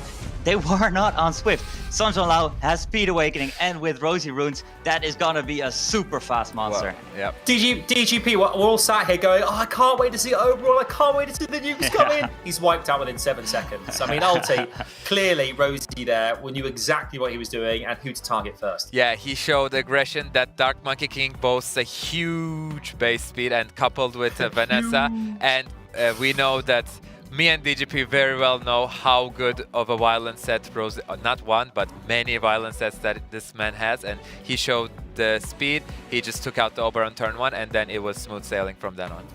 I mean, we look at Sapyn here. This is his last opportunity to remain in the competition here, DGP. I mean, I don't know how he's going to possibly get himself to get to face Rosie. He didn't even make a dent in Rosie's armor there. What does he do going into this set 2? Yeah, it is so hard, and I think most likely he's just gonna go for a lot of fun, because Rosie just showed so much pressure. But I just hope that he doesn't give up. He goes for a second game plan, and I'm very, very curious what that could be, because it's very hard to adapt when you have always gone for Gani Hathor, and they're just either taken away or outsped by your opponents. What is he going to bring right here? I think hopefully we see a Ragdoll ban here, because I don't want to see that scary Masha paired up with a Ragdoll from Rose's side, because it will be a very big challenge for Sapyn to overcome. But we're going to be seeing the pre-bans coming in shortly. We won't be seeing Hathor and Daphnis as they were banned last round, but what is it going to be? Both players taking their time, because for Sapyn it might be his last match of this year's SWC. Yeah, it might be. It might just be. And this Daphnis pre-ban of previous game, I'm not so sure about that one, especially if your opponent is going to be having this Fran on the board. Not that very good. So we have Ganyhathor taken off the game. So Sapyn, what else do you have in your pocket? Yeah, throw your pillows away. There won't be any sleeping going in this round. And Rosith will be maybe snagging that Sierra from Sapyn, as we see a lot of people opting out for Sierra, but I don't know if he actually utilizes one. Maybe he's choosing to pick up the Fran, one of the contested units for sure, and he does indeed go for the Sierra. Yeah, he does, and with the Sierra on the board for Rosith, there is Vanessa and the Fran, very standard counters. You're surprised, right? Yeah, I'm so surprised on this one. The Vanessa and Fran counters. We can have Daphnis right here. We can have a Son John Lao again. Maybe we can have Okeanos. That is something that is very, very well, very, very strong in a composition with Vanessa. Going in for first turn, increased cooltime. Vanessa has a very, very long cooldown, so you basically almost oblivion this Vanessa for the rest of the game. And the Vigor for a lot of cycling, a lot of speed. He knows he has a very strong Vigor, and Vigor goes very well with good runes. Yeah, Sapyn has to make these picks count. He's going for the trusted Oberon. Hopefully DGP will be able to see some Oberon action, but don't hype it up so much, otherwise we might jinx him once again. And we see an Ethna, a rare sight in SWC, but looking pretty strong so far to counter Rosith's draft. It's going to be pretty nice against the Vigor, no immunity shown so far. I think Rosith is going to be... I think he has to pick an immunity unit and a way to counter that Ethna. Yeah, Velatile would be very strong in this situation, but Chiwu and Savannah show a very different playstyle. He's going for this first turn and he goes in big. So this Oberon, there's so much pressure on this Oberon right here. And Rika, wow, I love Rika. And Rika being picked here is a ban on the side of Rosith. And there's Chiwu taken away. It's speed lead against speed lead. It is first turn, probably going to Okeanos. And is this Oberon going to do some Oberon magic? Hopefully he will. And even if the Okeanos chooses to reset the Oberon, we're gonna be seeing his Ventilate not on cooldown. Let's see, yeah, Okeanos does indeed take the first turn, and what does he choose to go for? But maybe look at these attack bars. There is so many monsters on the side of Rosith that have them almost filled up. And this Oberon and Fran and Vanessa just have a lot less speed. This is a very, very fast, violent Ethna. Yeah, and she already has her skills back up. That reset did nothing to her, but she has a defense break on top of her, and she's in a world of trouble. She's in a world of trouble, and do you buff up anti-crit right here for this Oberon? This Oberon is gonna do some work. Is this Oberon gonna crit? Is this Oberon going to show the Sierra or something else off the board right off the bat? Wow. Yeah, and those units on Rosith's side are not known to be very tanky, but with Rosith's rune quality, you can't be certain of it. Oh my god, that's a huge proc! Wow, things are looking great for Sapyn right now. If he manages to get, he can get a one shot on the Sierra, I'm pretty sure this is gonna kill, and then it's gonna look great for Rosith. He's going for the risky play and still gets the kill on the Okeanos. I love this, that's because great. this Ethna is going to go before this Sierra. He puts a lot of pressure on this Savannah to do skill 2 on this Ethna. And this Ethna still has third skill up, stunning the Sierra for wow. And there's a proc, and this Ethna procs the Vanessa passive right here. But there is still the Ventilate up from the light Ganymede right here from Oberon in 2 turns. Yeah, nice save there in the end. But yeah, things are looking very, very grim for Rosith right now. He has to find a way to deal with that Ethna, but the Sierra is all but useless at this point with the Fran immunity going up. She has to get some proc. She does get a proc, and she does get the kill on the Ethna. That can be quite big, but once the Oberon cycles back into his Ventilate and back into his third skill, it's going to be very, very scary. Yeah, it is going to be very scary. He does the bomb just for a little bit of cycling, and this Vanessa has enough, so it is looking very scary for this Oberon. when he gets his turns back up, no glancing on the side of Savannah. Is this Savannah being able to nuke down this Oberon? This is gonna be big. Yeah, any proc here from Rosith's side is gonna be huge. But he, oh my god, that's very, very huge, because now the Oberon can either nuke something up or ventilate the Vanessa. He is just gonna do both. Yeah, why not? Oh my god, that's a huge hit on the Vigor, and anti-crit does not matter this game, apparently. It does not work this game. There's anti-crit on the side of Rosie, but his Savannah did not crit. So, Uno reverse, and it's not over yet, because Vigor had a huge proc here as well. This second skill makes him able to not be down immediately right here, and have his Savannah still in beast form. But the beast form, is it going to do enough? This Vanessa passive is up. This Fran gets armor broken. Huge hit on the friend, but yeah, that Vanessa is making things very awkward for Rosie. Finally, he'll be able to get the third skill, and he does not get the friend attack. But, big proc! That friend is dead! Wait, are things turning around? Is this Oberon dead? He is indeed dead, and that is gonna be Vanessa against Vigor, and Vigor will be able to take out that Vanessa easily, and he even has the help of Savannah. That proc on the Vigor, saving him from most certainly going down. It was so big. He was able to cycle, and with the speed buff, there was so much cycling on the side of Rosie. This was so well done by Sapyn, but RNG just didn't want him to progress. Yeah. And that, my friends, is how you summon. Wow! Wow! Reminiscent of Baus and Blue in that first set. That was incredible to watch. I mean, we didn't know which way it was going to go again, but Rosie there. I mean, Sapyn put in a great attempt there to ruffle Rosie's feathers, ulti. But Rosie he knows exactly what he's doing and why he is such a valuable player in Summoner's War. Yeah, I feel so bad for Sapyn, because that he and that Oberon and the Etna really wanted this win. They worked really hard for it. They procced a couple of violent procs when it mattered, but Rosie had the better procs in the end. That Vigor showed up huge. That Savannah in the end clutching it out as well, finishing the game with a 37k nuke. But at least Sapyn showed that he has what it takes to almost beat Rosith, and Rosith was the winner of last year's Europe Cup, so it means that Sapyn did a great showing this tournament.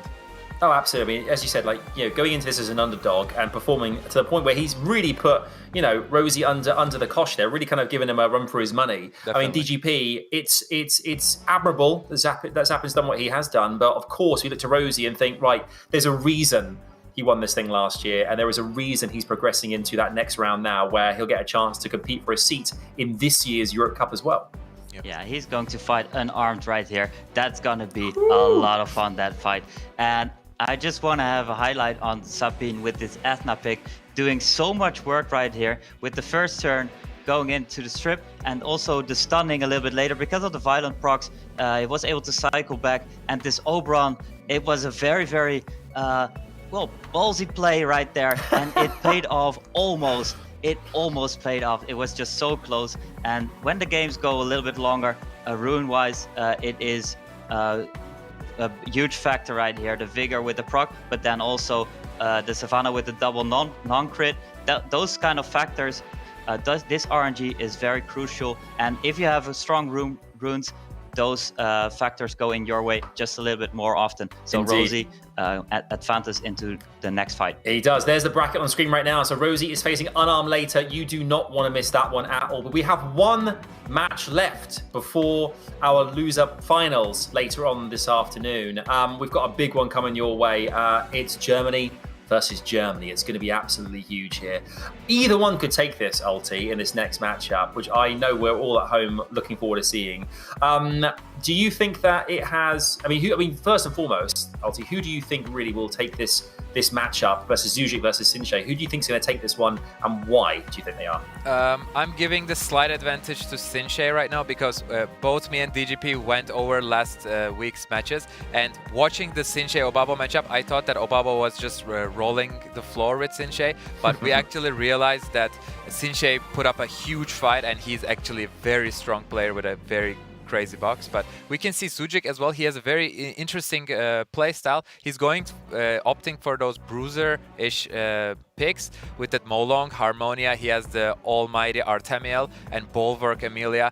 This is a very specific playstyle, and so far it hasn't worked so well in this tournament. But we're gonna be seeing him in action today, and hopefully he's gonna be changing his draft a little bit and coming up with some surprises for us. Yeah, I want to add to that one. He changed it up last week with the Genny Hathor going in, but he just didn't have enough experience with that. He picked it with the Harmonia, and Harmonia was just not a good pick in that composition. So we'll see right here if he has the appropriate preparation. And Sinshei, like you said before, he actually had a very solid draft against Obabo last week, and also going in for the Hathor, it might be a very highly contested pick. I just know that Zhujik was quite scared of Sinshei. Sinshei has so many strong runes and a very strong composition going into the first turn, which is quite hard for Zhujik to counter with the Molong based composition. And I'm very, very curious. He is gonna be prepared probably, and he's gonna be Zhujik is going to be not doing the same mistake as last time. He probably wrote down scenarios and knows what he's going to do right here with Genny Hathor if he picks that one. Well, so we are off right here with the pick and ban phase. Zhujik against Sinshei, two German super strong players. We have the Fran and the Amelia, the Bulwark pre-ban. That is very interesting. They know about each other. They love to pick these monsters and just take it away. If you take them away, do you have a well-rounded draft to go with the rest of them? We have Sinshei first pick with the Ciara. Yeah, what a pick this Ciara has been. With the artifacts introduced into the game, the oracles have gotten very, very much so stronger, and Ciara was already a meta pick, and this has boosted her up to like the top of the meta, the S tier, and let's see what Zhujik chooses to respond with. He cannot pair that Vanessa up with a friend, so we're not going to be seeing the generic response. He's going for the Vanessa Genny, once again opting out of his generic playstyle, at least in those first two picks. Yeah, in the first two picks, he shows the Ganymede again. He's still able to pair it up with the Hathor, and if he pairs it up with the Savannah again, just like last week, is this Savannah going to be faster than the Ganymede now? That is something that is very crucial and was not a good factor in the previous fight. There's a very early molly right here. I don't really like a very early molly because it's still able to pair it up with, to counter it with very strong picks, like the Molong maybe that he's loving to pick, like something that is very good burst damage, because Molly is just super strong if there is a little bit of tickling on both sides, but if there is a big burst, she is just not that good. And I'm very curious what these two picks are. Zhujik goes for a very safe Artemil and the Elenoa. It is LD power. Yeah, it is LD power, but there is a little bit more tickling coming in from Zhujik's side, as you said, and not so much damage being shown. And this Molly pick is looking a lot better right now, seeing those two picks. And Sinshei is responding with a Dover, maybe. That is an interesting pick. We've seen it in other regions, but it's going to be his first showing in Europe if this gets locked in. But a great pick against the low damage and the Artemiel. Yeah, and there's no immunity on the side of Zhujik, so the Belanus is also a very good decision right here. This Elenoa looks like it's not that good of a draft right here. Elenoa paired up with Ganymede would be very good with the Hathor, but now if you pick the Hathor, there is just going to be a ban on the Hathor, and there's not that much of pressure on your side anymore. You want to go into late game with the Artemil, but then is there going to be a late game with Belanus and Dover without your protection from the Fran? There's a beta. I think beta is a ban on the side of Sinshei, and that's a very quick ban just with the Dover. Yeah, I think Sinshei was just like, whatever is the sixth pick, I'm just gonna ban it, and he's opting to go for the attack lead. We've seen this strategy a couple of times in the past as well. They're not choosing to go with their speed leads, and they're letting their opponents take their turns and then wreaking havoc once those immunity buffs are gone. Yeah, they are going to wreak havoc because this Belanus has so little speed, but so much pressure. Is this even ruined with a speed slot too, or is this just full out attack for damage attack with HP in the side? So there's a reset on the Molly. It just doesn't do that much. There's no monster going in first. This looks like a win on the side of Sinshei right off the bat, but there's still Summoner's War. So much can happen. Yeah, but this Molly will be crazy, and indeed the Belanus is gonna be packing hopefully a lot of damage because he was so slow, but he has a very, very, very frail team in front of him. Without immunity, he's gonna be doing a lot of work. It's not frail, like don't get me wrong, Artemiel is like very, very strong. We know that he's gonna have a lot of defense, but he's not gonna be able to do anything against the defense break and the dots. It is 3 defense breaks. No, 2 defense breaks, but they are the big ones, and there's no third skill on the side of Genny anymore. That would have been maybe big, but there's the Water Monkey King having the third skill up, there's the Belenus having the second skill up. There's just so much damage coming up in this round of turns. There's one missed crit, and that was big, but there's the Sierra proc, and this Vanessa is bye-bye. That Vanessa and the Eleanor is bye-bye. I love doing that. I love killing the Vanessa and also the unit that she was about to revive at the same time. That's huge. And right now it's 4v2 from Sinshei's side, and we did not like the draft that Zhujik brought to this table, and it's showing in how the game is playing out. Right now it's impossible to out-damage that Molly heals from Zhujik's side, so I think the good thing is this Artemiel is going to survive a little bit until the Sierra gets her bombs up, so Zhujik has quite a lot of time to think about the next play, next game. He's going to be still magicking right now. All the attack bars are down. He's gaining himself like 5-6 more seconds of this match, but he's playing Zhujik, very quickly. Yeah. Please, just go back to your regular playstyle. This is just not working for you. You had previous week, we had the Harmonia just not doing Chiwu things, because the Chiwu would have been so good in there, and right here we just have a pick and ban that looks quite awkward. It just doesn't make that much sense together, and I know it was said by Make It But, maybe I'm just talking to Zhujik right here. I know that Make It But said, and very nicely said, that Molong is very hard to draft into SWC because people just pick a Genny Hathor and make sure that you don't get a lot of turns. But this is just not your appropriate response to that. This draft right here, it's not doing very good, and last week's draft also wasn't that good. Maybe we can see a debate though, because last week's debate, it looked very cool. That was hype. That was so hype, and the Desarion from Ismoo just got so many turns, and that was the reason that debate didn't work. But this composition, no. Absolutely. I mean, Ulti, as DGP was saying there as well, you know, why would you come into this preliminaries and both weeks, both last week and this week as well, change up your playstyle like Zhujik has? Like, why would you do that? I mean, DGP is right. Molong is really hard to draft, but that is your playstyle, so you have to think about your pre-ban, you have to think about what post-bans you can make, maybe pre-ban the Hazor, and then the next game pre-ban the Genny, and just force that Molong in, because this is clearly not your playstyle, and once you are getting out of your comfort zone, it's getting harder to pick and ban, and it's shown in Zhujik's picks and bans. He just pretty much lost the game right off the bat. And may I add right here, as a player that did SWCs, there is a 30-second cooldown. There's a 30-second timer on your board, but 30 seconds in SWC, it is only 10 seconds or something. Your brain is just doing so much thinking and so much doing random stuff. You need your 30 seconds, and you need to have your composition drawn right on the board, on your notepad, whatever. You can't have these 30 seconds to think about new things because it is just not long enough. And right here, this composition, let's hope that Zhujik came prepared for another composition.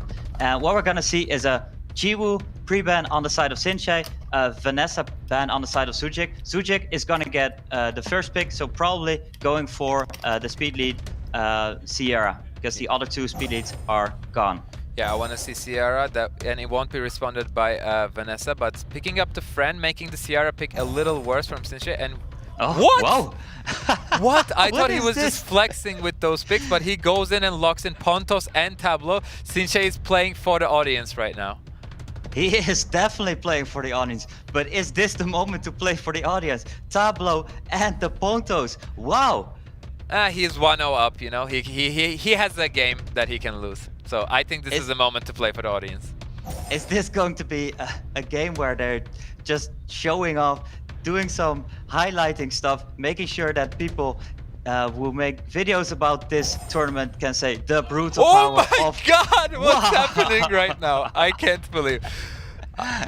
The brutal power of Tableau, the brutal power of Lucian. Well, there is another Lucian on the board, and as someone who hates Lucian in normal gameplay, Lucian right here, it looks pretty cool. What's happening? This is a crazy team, actually. I love this because you cannot ban either the Lucian or the Katarina, and you have to let it through, and Katarina will get the invincibility buff, and if the Pontos manages to outspeed the rest of the team from Zhujik, this is gonna be crazy. But we know how strong Leo is against Tableau. There's a really weird interaction going in between the two of them, which you're gonna be seeing shortly. And this is crazy. I can't wait to see what's happening. Yeah, I can't wait as well. Is this Pontos packed with will? The Leo is just a very good pick into Tableau. A very, very strong pick. And we're gonna see, just as Ulti said, how that situation is going to go with Leo and Tableau. But there's a lot of monsters moving first. Whoa, this is a Lucian. Is he going down? That Lucian is indeed going down, and it's gonna be all up to Katarina to do the damage right now. But I'm not sure if like these. It has to hit the 3 units. Yeah, this is RNG. You don't want to see that though. Oh, you do get down the Etna, but you don't get down the Samet. I would love to see a proc here into a Samet skill, but most likely we won't be seeing that. But there's still Tableau doing his turns. I think second skill is a good decision right here. Is this Leo going to be able to take down this Katarina? Because this Katarina is going to move pretty soon. And is this Katarina going to be able to kill off this Pisama right here? That is a pretty tanky Katarina. That she took that 6k hit pretty well. And that Samet doesn't have his first life. So Katarina is going to be able to proc into her second skill right now. And we can see a huge nuke on the Leo. It's not that huge without the attack buff, but if she manages to cycle back to the third skill, maybe, but it's looking pretty dicey for Sinshei. It's looking very dicey. That is a nice pun you have right there. And Leo just showed that it's a very good draft in this situation. I think I saw Vampire Runes on this Leo, making it very hard on the side of Sinshei to take down this Leo. But the draft that he brought, it was meh, but it was so much fun to look at this in SWC right here. So props to Sinshei, but I'm not sure. I think it was a great, well thought out draft. It's similar to the draft that we saw from Buruburu in the Japanese Cup, if you saw that with the Dark Lightning Emperor and the Katarina. Very similar strategy, but Zhujik maybe knew about this draft and he came prepared with that Leo. Leo is a pretty strong pick currently against all these Beast Rider, and it was amazing against the comp coming in from Sinshei. Yeah, Leo was, he knows, he has a Tableau himself as well. He knows how this interaction works, and it's very, very well done that he picked the Leo right here. And I can't remember what the last pick was on the side of Zhujik. Maybe he should have banned, oh wait, it was a Triton. That Triton would have been big as well. That was very, very well done by Zhujik. Do you know what? We may be all over the world right now in our virtual studio, as we're not together because of what's happening in the world, but Sinshei being at home where he is as well, at least he is here to entertain you guys at home. That's the main thing. We're here just to have fun. I mean, obviously this is a major competition, but still, we're having fun. And that's the main thing. I mean, Ulti, Sinshei there picking an extraordinary draft. I mean, it was one for the fans for sure. Yeah, it's like, I've never seen a draft like that before. I didn't even know that he had a Pontos. Pontos is not a very highly utilized unit in the current meta, but we saw him pair it up with the Katarina for the huge third skill nuke. It was a very entertaining draft, but sadly the Lucian didn't even get to move. Like, things could have been very differently if that Lucian were to move faster. But that Leo pick, the interaction we're talking about is that Leo cannot, once the Tableau uses third skill, Leo moves again and makes things very awkward for you. And we're going to be heading out into the third and the deciding game between these two German players. All right, here we go. We have the match point for both of these players. That was a very, very weird draft, and I loved it so much. Can we get a meme of, are you not entertained? These two players are definitely entertaining. They are entertainment. There is Bolverk pre-ban, there's Fran pre-ban. I think that was the same as the first round of pre-bans. We have the first pick on the side of Sinshei again. Is this going to be Sierra? Yeah, it's going to be Sierra and the Vanessa, and not a Fran. A Ganymede, maybe? he has to shift things around. Last pick and ban phase on the Zhujik side, the first game was not that good. Vanessa still, it could be a very good one, Yes, but he goes for the Molong and he goes for the Artemil. Finally, he goes for the Ada and the Molong, and this Arda is looking a little bit weird because Sierra is gonna be very strong against him, but I love seeing his regular playstyle, you know, what he's used to and what he has climbed the ladder with, and I'm very happy for this. But Sinshei is showing up another interesting unit here, that is the Water Druid Abilio. I like that against Molong because his third skill is a big counter on Molong, but Molly once again early in the draft and this time looking much weaker.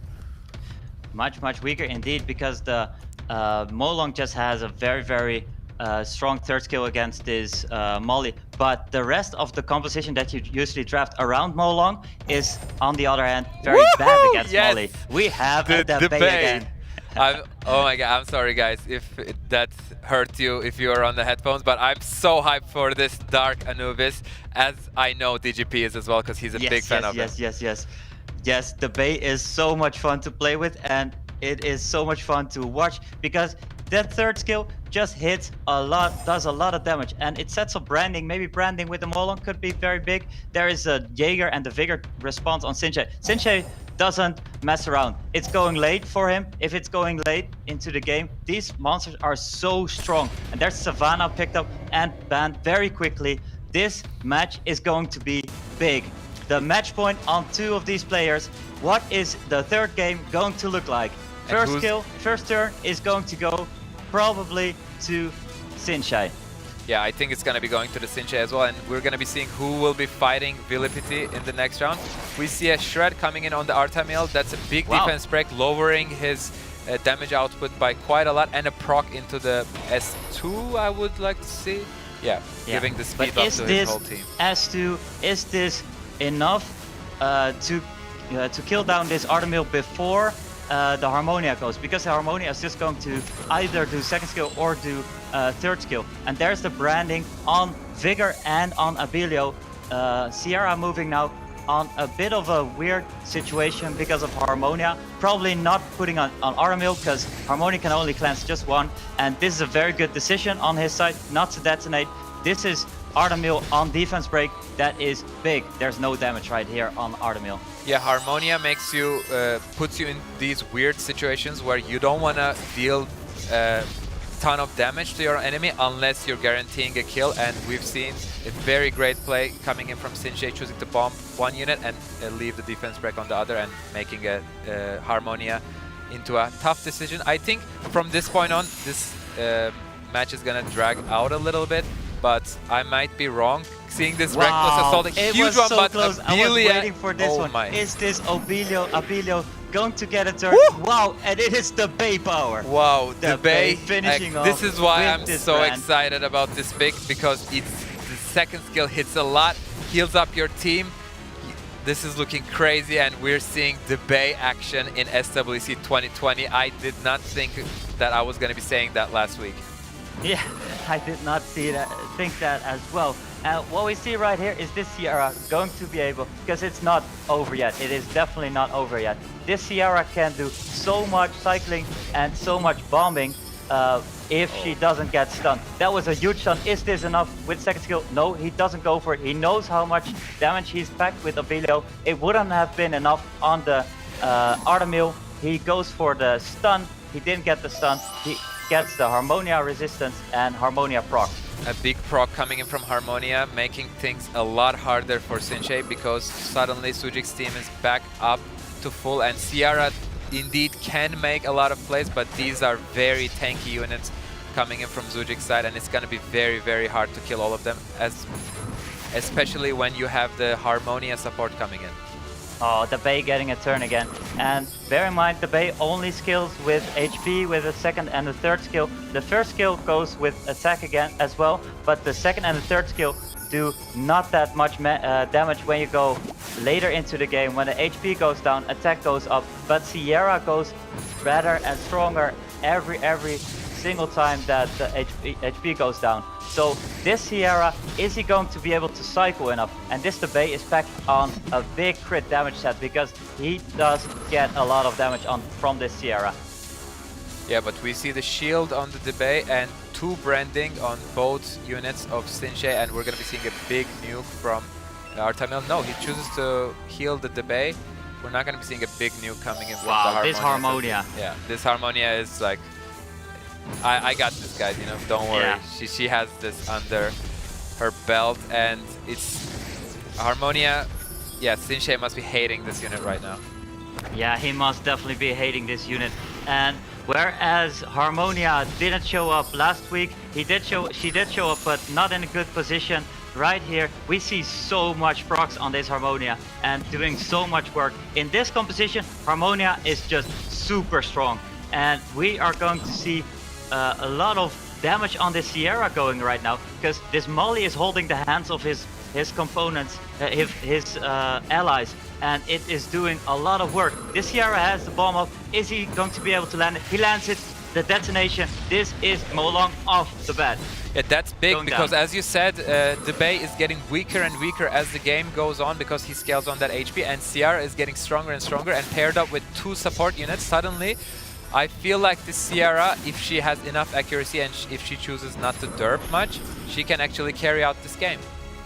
Yeah, she can actually carry out this game. And this Artamiel is going to need quite some despair stunts. There's one to be able to finish this off. There is going to have to be so much damage on the side of Sierra because this Molly just does a lot of stuff. Yeah, that's a big sleep on the Sierra, and Molly is not able to... no, she will be able to heal the Abilio. Oh my god, that's a huge heal coming in from Molly. I can't believe how strong this unit is. Yeah, Molly in this game is just super strong, and Abilio's passive got procced right here because that Harmonia pushed back the HP of Sierra far enough, and suddenly this Artamiel is looking like not that strong anymore. Sierra has bomb up next turn, and next turn there's no immunity on the side of Artamiel again. So I love this draft on the side of Zhujik. He played his playstyle, he put up a very strong fight with the Bay going in on the nuke with the Vigor. Very strong play, but it is unfortunately not enough. Sierra blows up the bomb and blows up the chances of Zhujik going into the next round. Sinshei is going to fight Viilipytty, his guildie. Gentlemen, DAY was out to play, but the dub goes to Sinshei. See wow. that? That was perfect. Are you a poet of some sort, Adam? Well, you know, us Brits, we have a tendency to write a bit of poetry here and there. So thank you very much for appreciating that. Guys, unbelievable scenes. I mean, I think we all saw that did definitely go the distance compared to other sets we've seen today. That one really went all the way. And Zhujik really pushed Sinshei, that's a mouthful, pushed Sinshei to the end. But to simply couldn't do enough ulti, it wasn't meant to be. One thing we have to focus on is that Sinshei has been farming those artifacts. That first skill from Sierra was dealing crazy amounts of damage on the DAY, on the Artamiel, on the Molong, all these tanky units, meaning that those damages were coming in from the artifacts because the artifacts do not care about your tanky stats. That Sierra was well runed up, well artifacted up, and she did go the way, and she carried the team in the end. She pretty much soloed the entire team of Zhujik. Speaking of farming, like auto farming, how's that been going for you boys today? Good? It's been great. I'm farming on the side right now. Don't tell anyone. We all are. DGP, what were you going to say?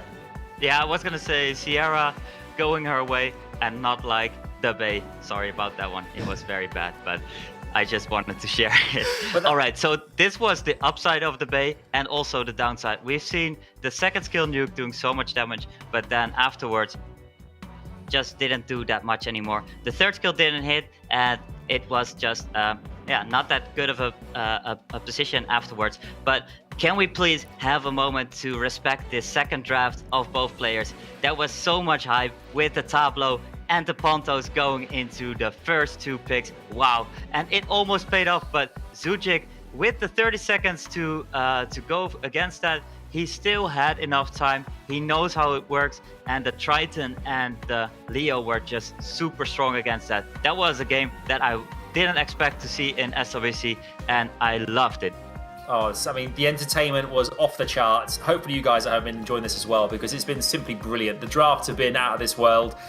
Great players, great summoners. I mean, here's how the bracket currently stands. I mean, we've lost a ton of players today, but we still have 8 who may or may not get through to the Europe Cup, to the regionals in November on the 7th. There you can see the losers finals coming your way later on today. We have the likes of Roy versus Ismoo, Baus, Seiishizo. We've got Rosie in there. We've got Viilipytty coming your way. They're all there, and it's going to be incredible later on this afternoon. But first things first, I think it's time we reward you guys. Give you something a little bit nice to take away with you. There's your event code. Thank you for being here. This is courtesy of the entire SWC2020 Award team. Get that now. Get it now. SWC20 Finale is your event code, and you can get those awesome little treats on screen for being here today with us here at the prelims lower bracket finals. Tons more coming your way. We have got an afternoon jam-packed with winners and losers in the last prelim matches in this prelim weekend. Do not go anywhere. We're going to see you in just a bit.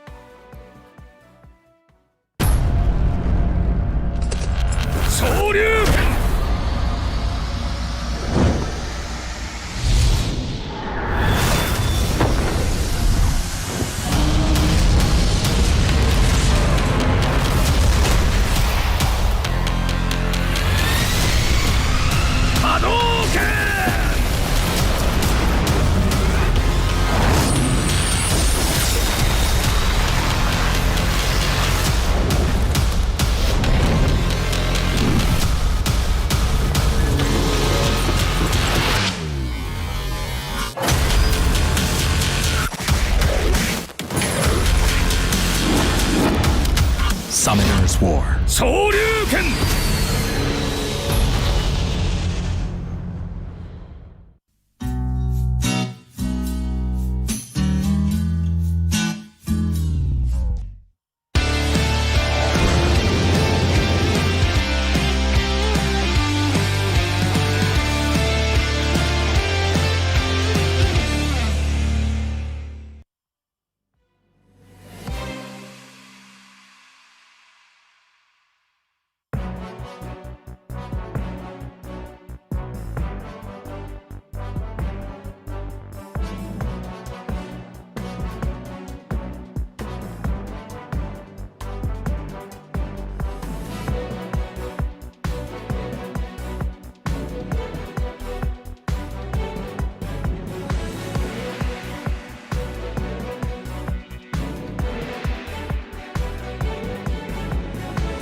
prescribed. No need to stay alone, all shifting now. Let your true self grow. Don't worry about a thing, 'cause I'm with you all the way. Get into this world with me, want to be gonna go. Hey, I've been looking for ya, yes, I've been searching for ya. Sing with me now, say oh oh oh oh oh. Trust in me when I tell ya, waking in power, say yes. Sing with me now, say oh oh oh oh oh. Feel your worth.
Street fighters have entered Summoner's War. Unleash a new world of adventure. Summoner's War.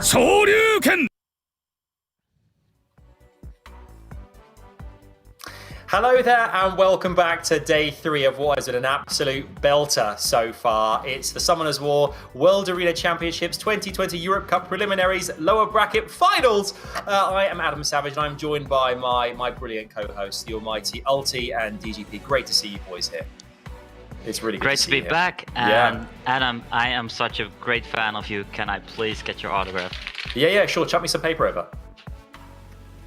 Oh, nice one, mate. Got it. Brilliant. Thanks. I'll make sure to sign that for you and post it to you at some stage. As you can see, guys, we are not together. We're not in the same room right now. We're all over the place, all over the world. Sadly, due to COVID-19 and world events, we can't be in the same place at the same time to protect you, us, and the players, of course, as well, and the production team. So we're kind of in our rooms or cupboards or wardrobes all over the world. So that's why we can't physically be there. But I definitely promise you, DGP, I will get you the autograph. Of course. I need yours too. You're a previous Europe Cup winner, baby. You may have seen on screen there as well, guys. We have got a coupon code right now. Do make sure as well to get that, redeem it, and enjoy a little kind of something on us and come to us and the Summoners War team for being here with us for these lower bracket finals. I mean, guys, it's been an unbelievable day so far. We've had 4 matches. We're halfway through. We've actually said goodbye to a bunch of players, but we do have 8 left in the competition now. They are all competing for 4 spots in the regional finals on November the 7th. I mean, Ulti, this has been a great day. You yourself were just saying there during the break that you can't take the hype. There's so much energy and such craziness in these games. It's blowing your mind. Dude, like on one hand, I want to see some more hyped games, but on the other hand, I don't know if my heart can take 4 more games of this caliber and this hype. Man, it's been insane. And we're going to take a look at the tournament right now. But DGP, we've said goodbye to some very experienced players, but there's still some absolute like legends left in this competition. This is where it counts. Just one win, just one lose. It is all or nothing. Exactly. We started with 16 players last weekend. You know, days 1 and 2, we have people that have been knocked out now. 4 have already qualified from last weekend's action, and there are 4 still yet to be decided who'll make up the 8 who are going into that regional finals on November the 7th there. But as you can see, the regional finals prize pool, $20,000. That's a lot. They make it to the world finals, $140,000 up for grabs. So this is some serious life-changing cash right there. This is unbelievable that this is actually on an opportunity to win this thing. But we've had a great day so far. We've seen some unbelievable drafts as well. Some crazy plays. Wow. Some of our players here. Craziest. I mean, Ulti, walk us through. We're going to see the bracket right now. Which matches have stood out for you so far? I think that's an easy answer. The Zhujik Sinshei game 2. Also you can tell from my reactions, that draft coming in from Sinshei was crazy, especially the way it started, and also the Lucian and the Katarina, everything was crazy. He did not make it work because the Etna managed to cut in, but it was a crazy game. But all of these games were so hype. Also Baus, the Verde Hill Revenge is coming in huge. That was it was a great start to the day. That's exactly, and we want to see more of that. Hopefully we're going to see more of that. And make sure to get the hype in the chat as well, guys. We want to see how passionate you are and who you want to win this thing and go through.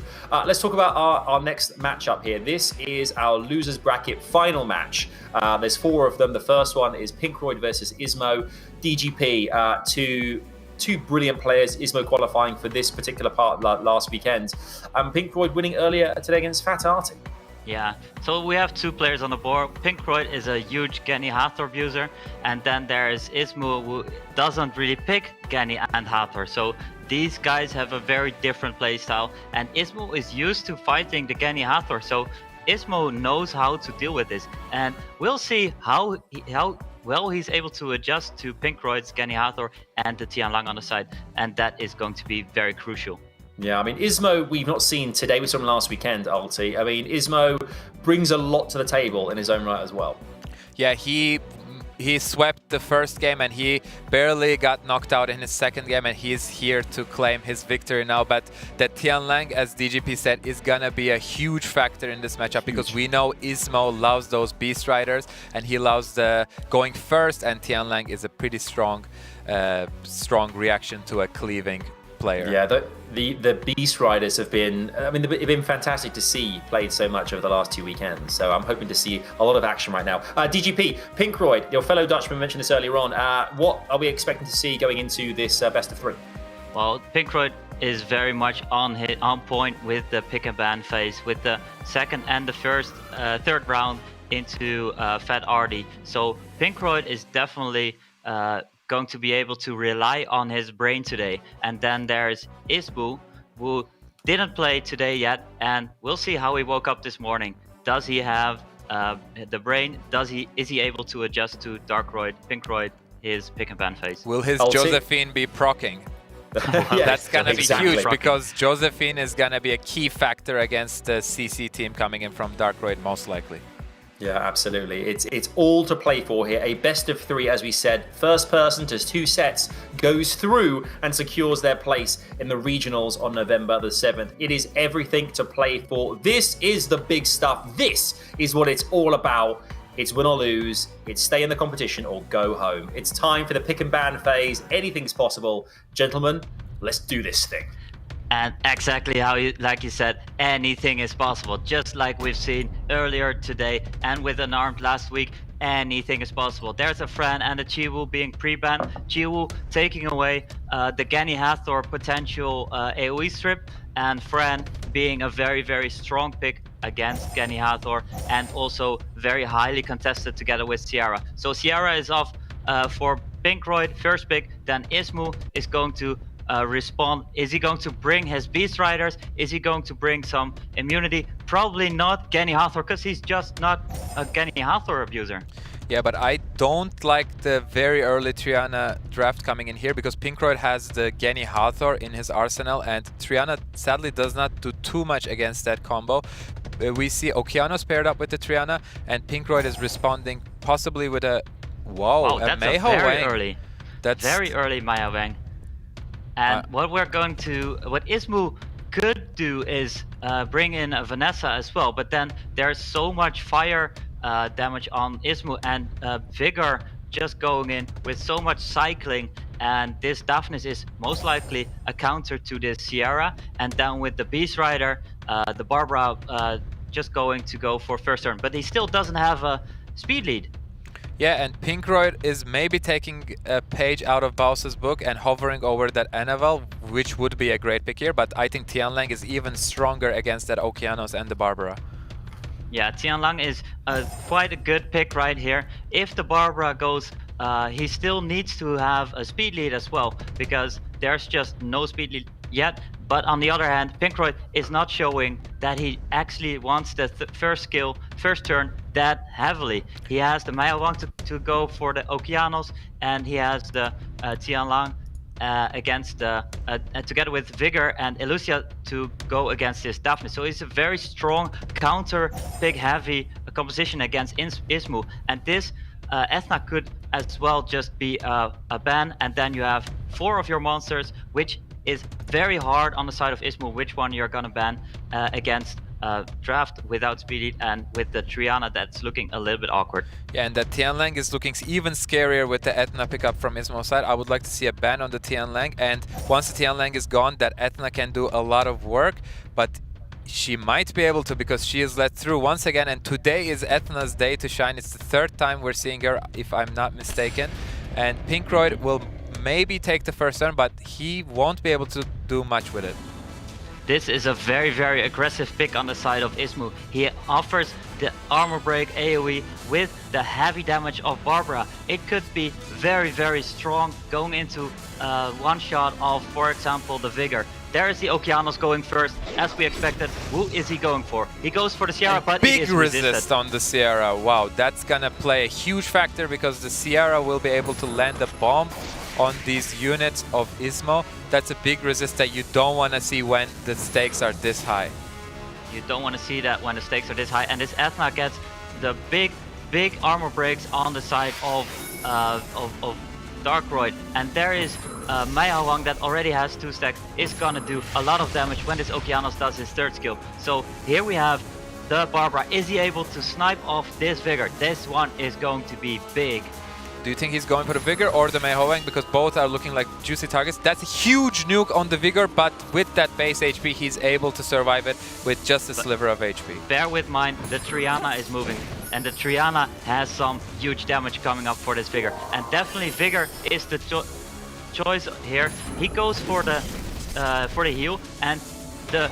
Wow, it is not enough. It is not enough, Okeanos. That was a pretty big misplay here, because it was so risky to bank on this Okeanos doing enough damage on this Vigor, and now the Vigor has the second skill done, and with that there's so much cycling on the side of Pinkroid.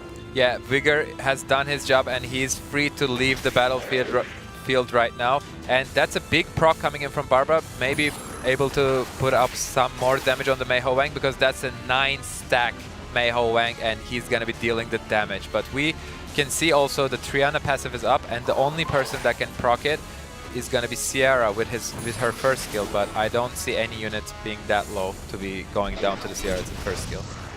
Yeah, probably not, and this is an increased cooldown on the Sierra. We have this Mei Hoang. Is he going to proc the skill of Triana? Is it enough? It is enough, and Triana doesn't have heal yet. Yeah, she does not. A proc here would be huge, otherwise that Etna is all but done for. She does not get the proc, and she does not even get the... This is very bad for Ismoo, because instead of him getting the proc, it's Darkroid, or Pinkroid as he's called now, getting the proc. Yeah, he got a little bit shinier. Pinkroid instead of Darkroid, and this is going to be not a proc on the side of Sierra. There's a heal on the side of Triana, but there's just so much pressure with the Mei Hoang having 9 stacks, maybe 10 already, and the Sierra still on the board. Is this Barbara going to be able to snipe off this monkey, or is this going to be a monkey doing a lot of work? Yeah, I think you have to reset that monkey right now, otherwise one of your units is going down. He's choosing to go for the Sierra once again, but it's going to be a huge nuke on the Okeanos. He's almost down. You have to get this monkey out of the battlefield ASAP. Yeah, and then you still have... Wow, that is a huge nuke as well, but the Sierra and the Mei Hoang without the passive being up, but it is a huge proc on this Triana. Yeah, that's a huge proc on the Triana, and another one on the Barbara. Ismoo is like, I want this game right now. Sending the defense break back to Sierra. Will we see a proc from Sierra? No, she really had to proc there, and I think Pinkroid was hoping that the Triana passive was not up, but it is, and this time he's not gonna make the same mistake, and he's gonna take out that... oh my god, I can't even finish my sentence, and that Barbara is going in for another huge nuke on the Mei Hoang and wrapping up the game. To quote you both there, some huge procs coming in there from Ismoo. I mean, that was the game changer DGP. It was unbelievable scenes. Yeah, that was the protection of the Okeanos. The protection, the damage on the Sierra was enough. It was just super crucial that he procced right there, and then Triana having her passive up twice in the game, making her actually a good. Well, it's easy to say in the end, but a good pick in the end. But at the start, a very early Triana, I'm not so sure. But the aggressive play of Ismoo with the Barbara, with the Okeanos, it paid off. This is Ulti. This is Pinkroid's last opportunity now. He has to win 2 sets back-to-back to remain in this competition, play for a seat in the regionals. What does he do? I think he wants to get rid of that Barbara, because that Barbara was very scary coming in from Ismoo's side. But Ismoo this time has the Sierra first pick available, and you also don't want to give this man his Sierra, so it's going to be a very tough pre-ban. Pinkroid really has to think this through, but he only has 55 seconds to do so. All right, what we have right here, the Mei Hoang pick was not showing off. It was on 9 stacks, but still not doing a lot of work. So the Hathor being pre-banned, there's not going to be a Genny Hathor game on the side of Pinkroid. The Sierra being banned as well. Probably seeing a Fran first pick. That monster is just super strong into both players' traps. Yes, it's a Fran pick, and then Pinkroid, does he have the Beast Riders up? Does he have the Okeanos kind of compositions? Okeanos with Ganymede, like you said before, ulti is also very, very oppressive. Yeah, but he loves this Vigor pick. It hasn't been performing so well for him. We've seen Vigor perform for other players, but Pinkroid has not been able to put it to use that much. But I love the Okeanos into the Friend. But Ismoo this time has the Friend paired up with the Beast Rider, and we know that how strong of a combination that is. The immunity, the attack buff really helping out both of those units. And Ismoo is going in for the aggression with Daphnis and Barbara, and Pinkroid does not hesitate a second, going in for the Chiwu and the Tianlang. Immediately goes for the Chiwu and the Tianlang, and that is a very crucial part right here. Is this Tianlang on a Despair set, or is this Tianlang on a Violent set? That is the two ways to build him in this meta, and if it's on the Despair set, you might very well proc the passive of Josephine, and it could bring you a lot less good than actually good. And Pinkroid games usually have Mina. We have her here again. We have a ban on the side of Chiwu, a ban on the side of Barbara. We have a lot of RNG in this game. Is this Daphnis gonna hit? Is this Tianlang gonna hit? So much RNG. Yeah, double immunity and the Josephine coming in from Ismoo side. It's gonna be very tough for Okeanos to do anything in this game. And this, oh my god, that is the hugest moment of that Okeanos' life. That's the reset on the Daphnis, meaning that he won't be able to nuke anything down first turn. Yeah, and this might give Ismoo enough time to cycle back into the third skill on the Daphnis, because that is basically the damage that he is packing. And this, like I said, Tianlang is so much RNG right here, and this is a lot of damage on this Mina. Wow, there's not enough cycling in this Daphnis right off the bat. The Okeanos reset was huge, so the Daphnis couldn't perform that one, but Mina says, no, I got this, bro. Yeah, Mina finally putting the work and showing up this game. She has been pretty questionable so far, but she's a great counter pick to Daphnis, and we can see why. Daphnis did not get to move even a single time, or I think he used the first skill once, but Mina is getting rid of him very quickly. Very, very quickly, and this Mina is a monster that you have to take down now. It is a attack broken, but still there is so much damage packed in this Mina. And there's just protection on the side of Ismoo remaining. So this Josephine does a little bit of damage, but the Vigor has just so much cycling and heal packed with his second skill. And there's just so much damage going on. So what I really like on the side of Ismoo was not respecting this Tianlang. Tianlang being picked, but there's just not a lot of attack bar increasing stuff. But the Mina on the side of Pinkroid says, I don't need my Tianlang. I don't need it. There is just enough going on with this figure and Okeanos and Mina. Yeah, the Mina is a strong independent martial cat, and she has what it takes. She does not need the Tianlang, and I do believe that Tianlang is on a Despair set because he was choosing not to go for the Josephine so that he wouldn't proc her passive. But it's not looking great for Ismoo. I don't think those two units have what it takes to solo the game from here on. Yeah, and we saw right here a pretty important aspect that is still on the field. This Josephine has the second skill, has the revenge up, and is going to revenge this figure. If this figure goes down, it might as well still be a different game, because there's some heals up on the side of Pinkroid, and this figure is looking very, very weak. Yeah, he's looking very weak, so weak that he's not even looking anymore. He's out of the picture.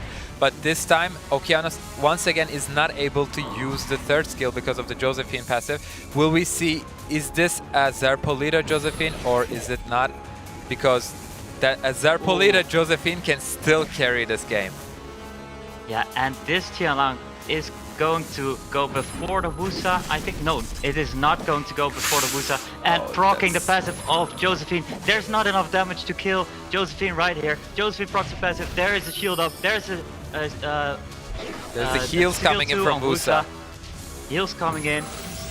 Skill 3 coming in from Wusa. This Josephine has some protection. Wow, this could just as well be a Josephine game. Josephine of Zerpolita. That is the Zerpolita wow. Josephine indeed, and she's carrying the game and knocking Pinkroid out of the EU prelims.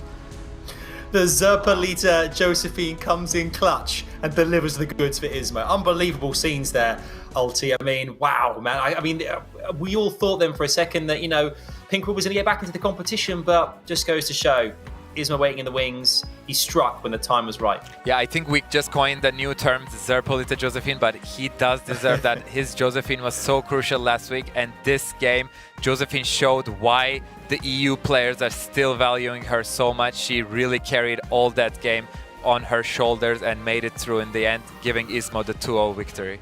I mean, in DGP, in terms of the EU scene compared to other territories, like, what is it about the EU players that you like so much, or you've seen the last 2 weekends that you've really enjoyed the most?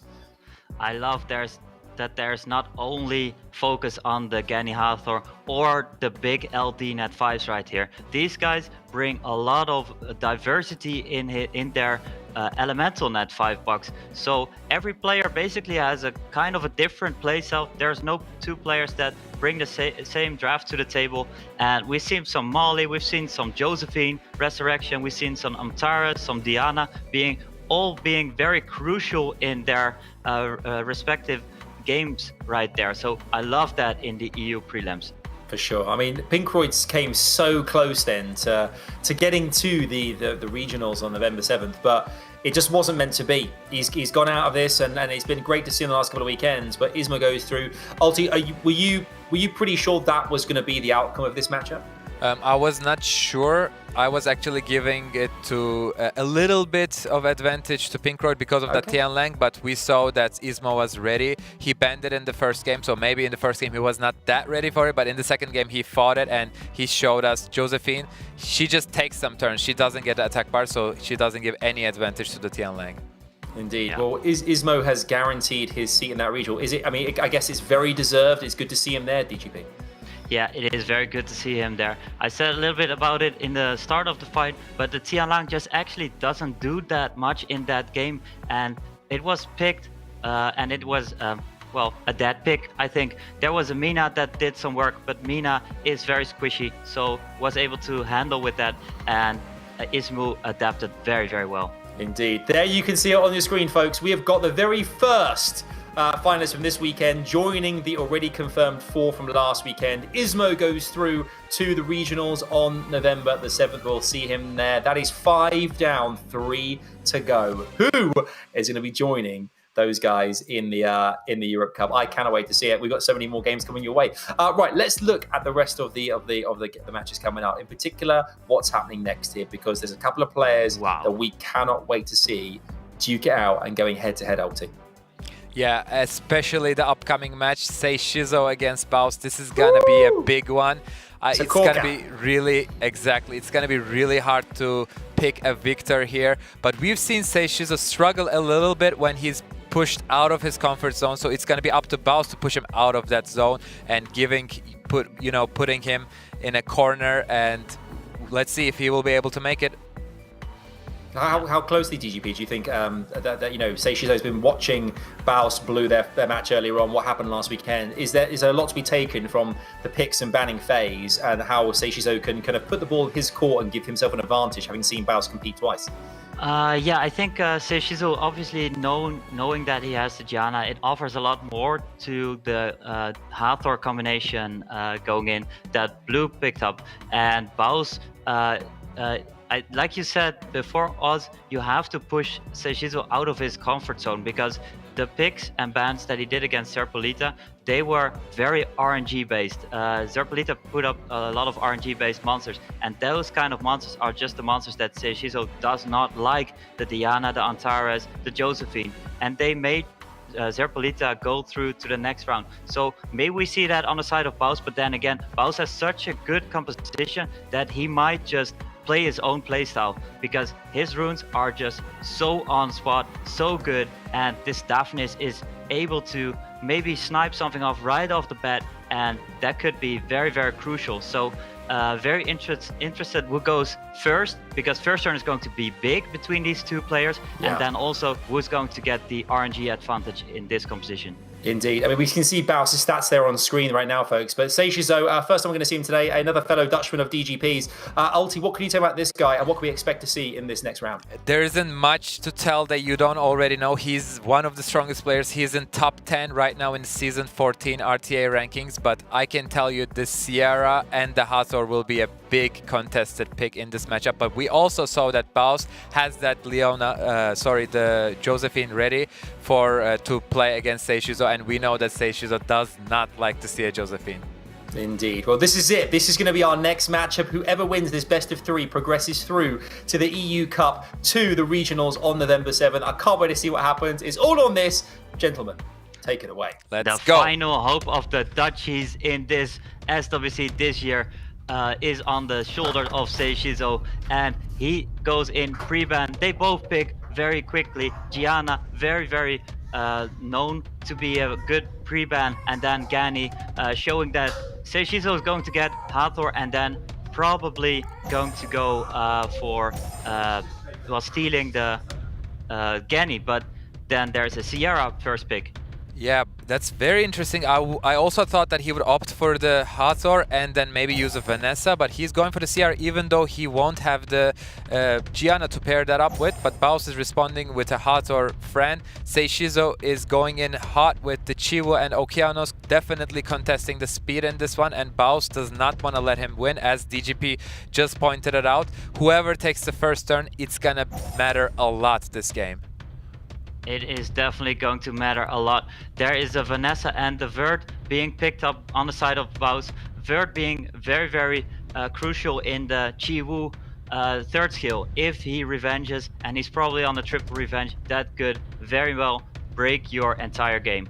Yeah, and I think Seiishizo wanted to pick a Savannah, but this is making him double think twice against what Baus is bringing. But Seiishizo is saying, if you're bringing the RNG from the Revenge Word, I'm bringing the RNG from Antares, and Amelia, a great pick against Hathor. It is a very great pick against Hathor, and the Antares, if these two players, they have a lot of respect for each other. Antares is just a respectable pick. You know, there's so many turn cycling on the side of Baus and a lot of RNG factor in the side of Antares. Usually you pick Antares when you're, wow, that is a Leona. Usually you pick Antares when you are either cornered or you know he's just gonna get a lot of turns without doing that much pressure. And with the Leona, there is definitely pressure back on the board of Baus. Yeah, and Leona is a must ban, and Baus is faking his opponent and not banning the Sierra. I think Seiishizo really thought that Baus was gonna ban the Sierra and let the Leona solo, but we see a ban on the Chiwu instead. Yeah, there's a ban on the Chiwu, and there's a lot of things going on right here. We have the Fran giving a lot of protection. We have the Okeanos moving first, and is this Okeanos going to reset the Hathor? Yes, he is. Yeah, and once the Amelia is able to get into the human form, there isn't that much damage coming in. The damage sources are both fire units, and she will have the immunity up on her constantly, and she's gonna make Hathor's life very, very difficult. We see the Verd moving in next, and who do you go for? You go for the Antares. A proc here could be big, no proc, but that Antares is already halfway through.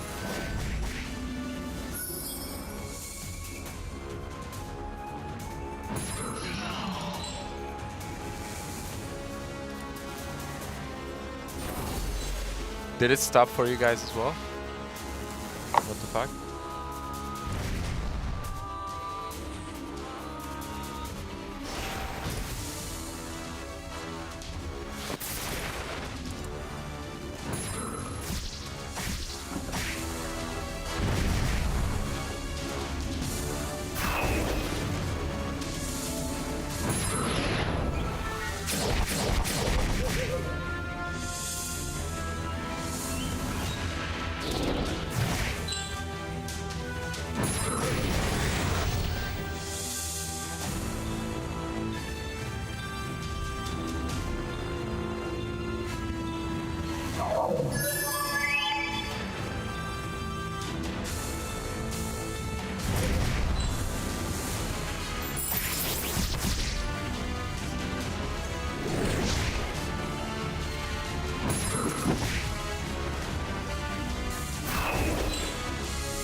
that the game still went on.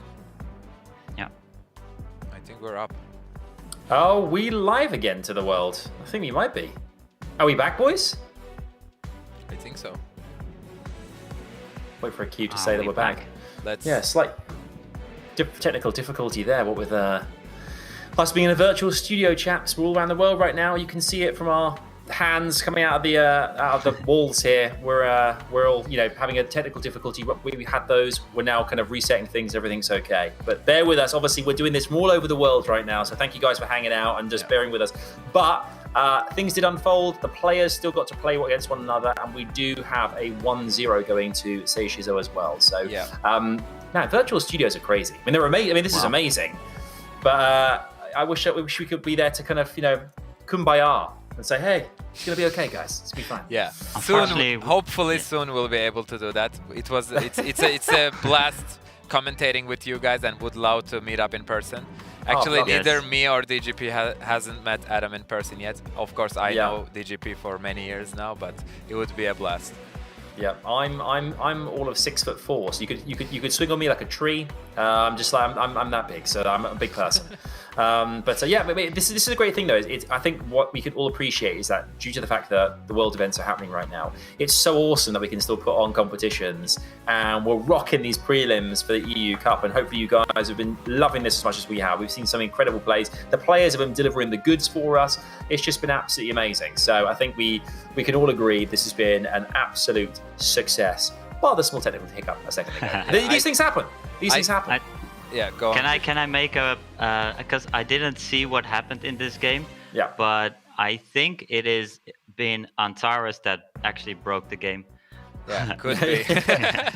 Antares, or maybe Antares made Baus break his phone. It was technical difficulties on the virtual studio side, it was not any of the problem on the player side. Antares just did a lot of work, as I've heard. We'll have to start holding up the screen here, lads. Get your hand up, hold up the screens like this, virtually. There we go. But we're going into set 2. Obviously, Baus is 1-0 down here to Seiishizo. It's all on this. He has to come back to remain in the competition. Gentlemen, we're going back to pick and bans. Thanks for bearing with us. Let's jump in for set number 2. Yeah. All right, so this win on the side of Seiishizo, even though I don't know how it went, it has been big, because right now he's looking into a second game with Gianna being able to go into his draft. So there is going to be Baus. I think he has first turn right now, so Baus is going to be not getting the Sierra from Seiishizo, and then Baus pre-banned the Savannah. I think it's pretty straightforward. Pre-bans with Baus probably picking up the Hathor first turn.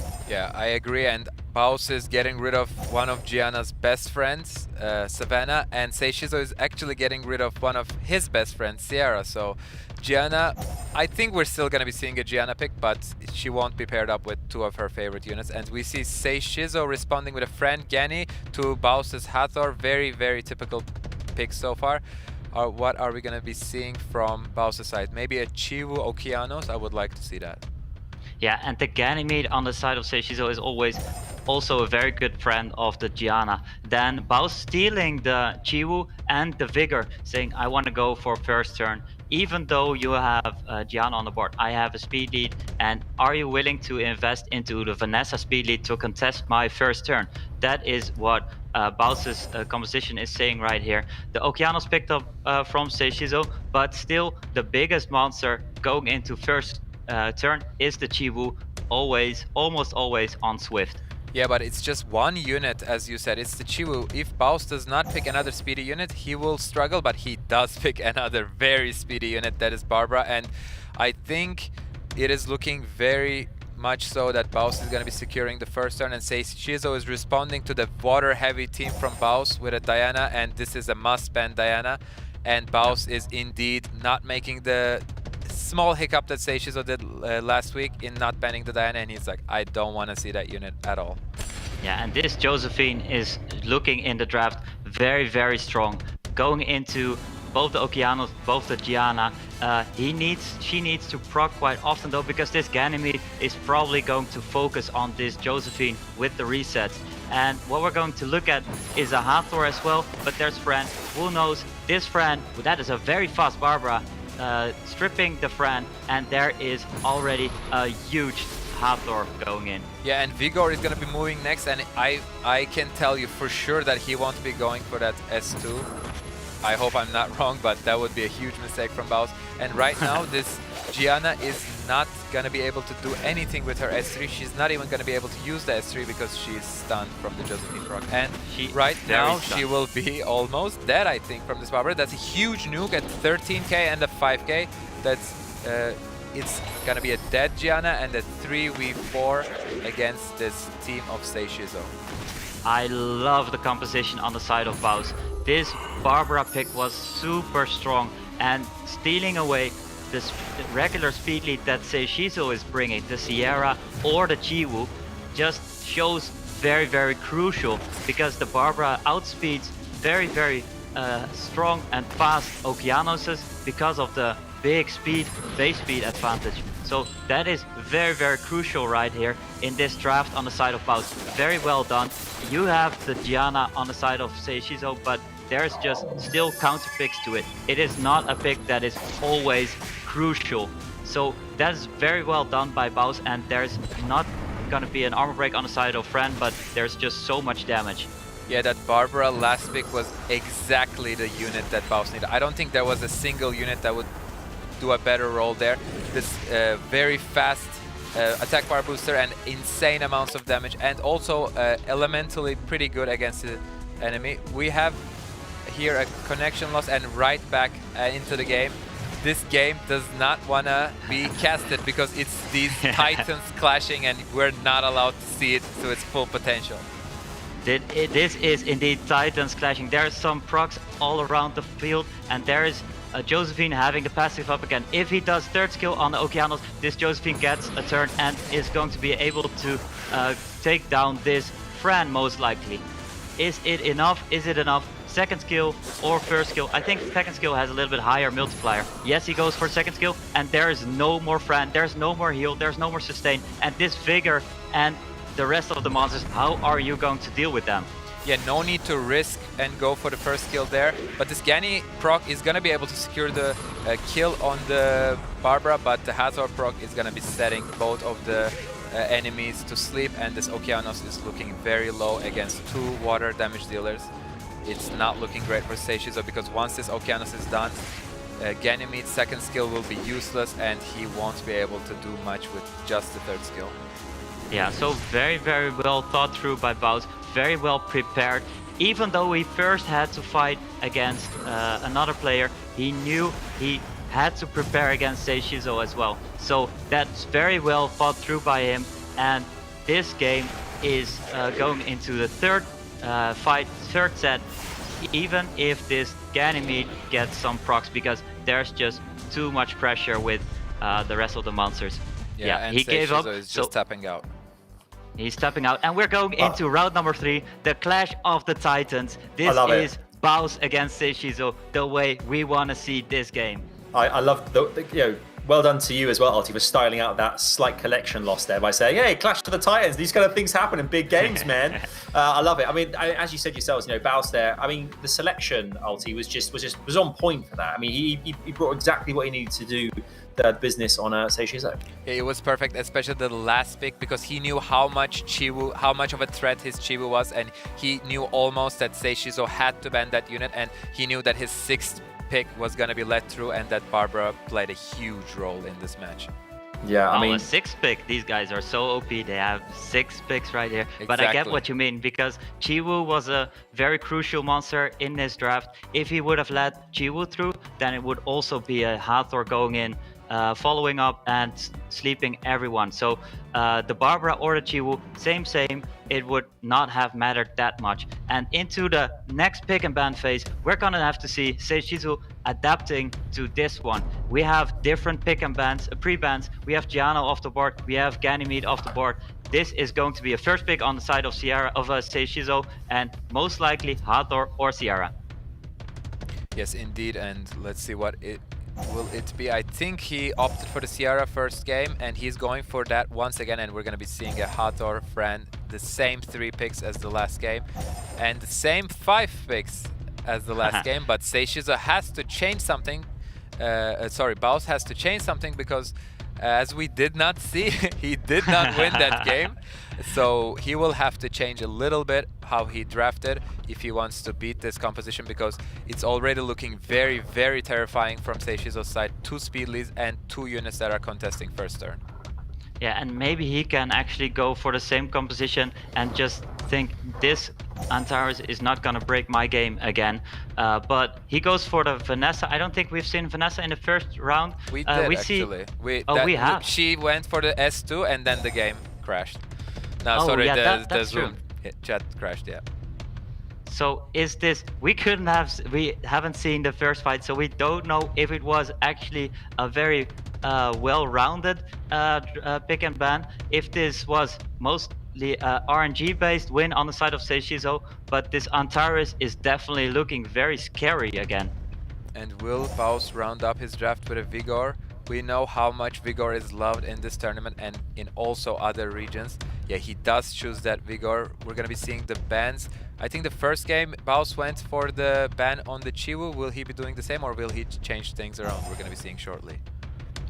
We're going to be seeing right now, it is Okeanos and Avert, so this Chiwu is going to get first turn, but is there so much follow-up on that side? It seems like a very, very weird draft, actually going in for a lot of protection and a lot of, you know, Antares things, hoping on Antares things, and the Sierra going in for a first nuke, but the rest of the follow-up, it's just not that much, God. and there is a lot of resistances. Yeah, but it does not matter that much because the units that Seiishizo paired that Chiwu up with are actually not AoE units that also bring crowd control. So the Chiwu strip is actually not that much because the only unit that cares about it is the Sierra, and 1 unit strip, and the most important unit strip is enough.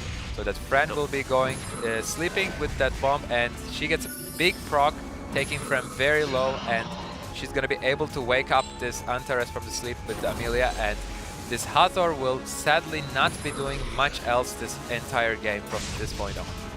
Yeah, it is not going to do a lot, and this Chiwu with the defense buff is very, very tanky, and the proc on the side of Sierra was just super big because this Fran, wow, it is super close, and this Vanessa is going to be proc the best, and another proc on the side of Sierra. This RNG, wow, Sierra just wants to bring Seiishizo with her bombs into the regional cup. Yes, Seiishizo is showing us why he's opting to go for that Sierra instead of that Hathor in that first pick, because his Sierra is very, very, very well ruined. We all know that all Gianna users have their Sierras on their most premium sets, and this Antares is proccing for the first time and doing quite a little bit of damage on the Fran, and the Vanessa passive is proc, so the next proc coming in from this Antares is going to spell the death of this Fran. Yeah, it is going to spell the death, but there's still, well, there's another proc on the side of Sierra. Oh, the Vanessa so passive many was not procs. I'm sorry about that, but this one is going to be spelling the end of the Fran. Oh my god, we're all wrong today. We are all wrong, and this is a Vigor going into another turn, but the Sierra has her bomb up already, and this could be the going down of Vigor and the Vanessa, and this Sierra is looking so scary going into late game. Yeah, but that Vanessa with the attack buff is going to be able to take out the Antares there, but the second skill is not popping onto the Sierra. He would really have loved to see that, and right now we're seeing Amelia, the strongest, probably the strongest counter to that, or at least one of the strongest, against the Sierra and Vanessa. Wow, so this Sierra against Vanessa, the 2 Titans for a long run. Wow, that's a big proc on the side of Hathor. Is this going to be a freeze? It is a big freeze as well. This is so clutch right now. The moment Sierra takes a turn and lands that bomb, it's gonna spell the end of Baus, but she really needed a proc here, but she's gonna be not taking the turn. Oh my god, it's very clutch right now. She has a defense buff. I don't think the Vanessa first skill will be enough. Even a proc won't be enough. I think another sleep on the Sierra. A proc here would be massive from Sierra. She does not get it. Oh, another freeze. This Amelia S1 is putting in the work. Please, this Sierra is begging for a turn. Okay, a bomb miss here is huge. She does not miss it. She lands it, and this is looking over because that Amelia will easily be able to solo that Hathor with her recent buff. The clash of the titans, Seiishizo against Baus, but also the clash of the titans of the big usable speed leads. Sierra against Vanessa, and Sierra was helped a lot by this Amelia. Amelia first skill, it is not a 100% freeze, bear that in mind, except for this fight. This fight, it was a 100% freeze, and it is all but over, but it is looking very grim on the side of Sierra. Yeah, I mean, on the side of Baus. Hathor is still fighting back, but once this Amelia is changed into the human form, she's going to be restoring some of her health each turn, and another proc. This Sierra is ending it with a bang, and what a way to end this clash of the titans. Wow, Seiishizo held by his Sierra, holding his hands. This Sierra was so big. This Sierra was the Sierra that Seiishizo wants to see in his box. Going into the regional cup, this is the spot of Seiishizo. But unfortunately, Baus, we are not gonna see him right here. You love to see it. You love to see it. What an incredible third set there. We couldn't have asked for any more. You said it many times. The clash of the titans, it really was. It felt like it could have gone any way there, Ulti. But at the end of things, the way it all summed up, Seiishizo was he just had better setup, and he managed to take out Baus. How did he do it? Where did it go so right for him? So Baus had a very, very good draft in the second game. We sadly did not manage to see how the first game played out, but we saw that Seiishizo won that.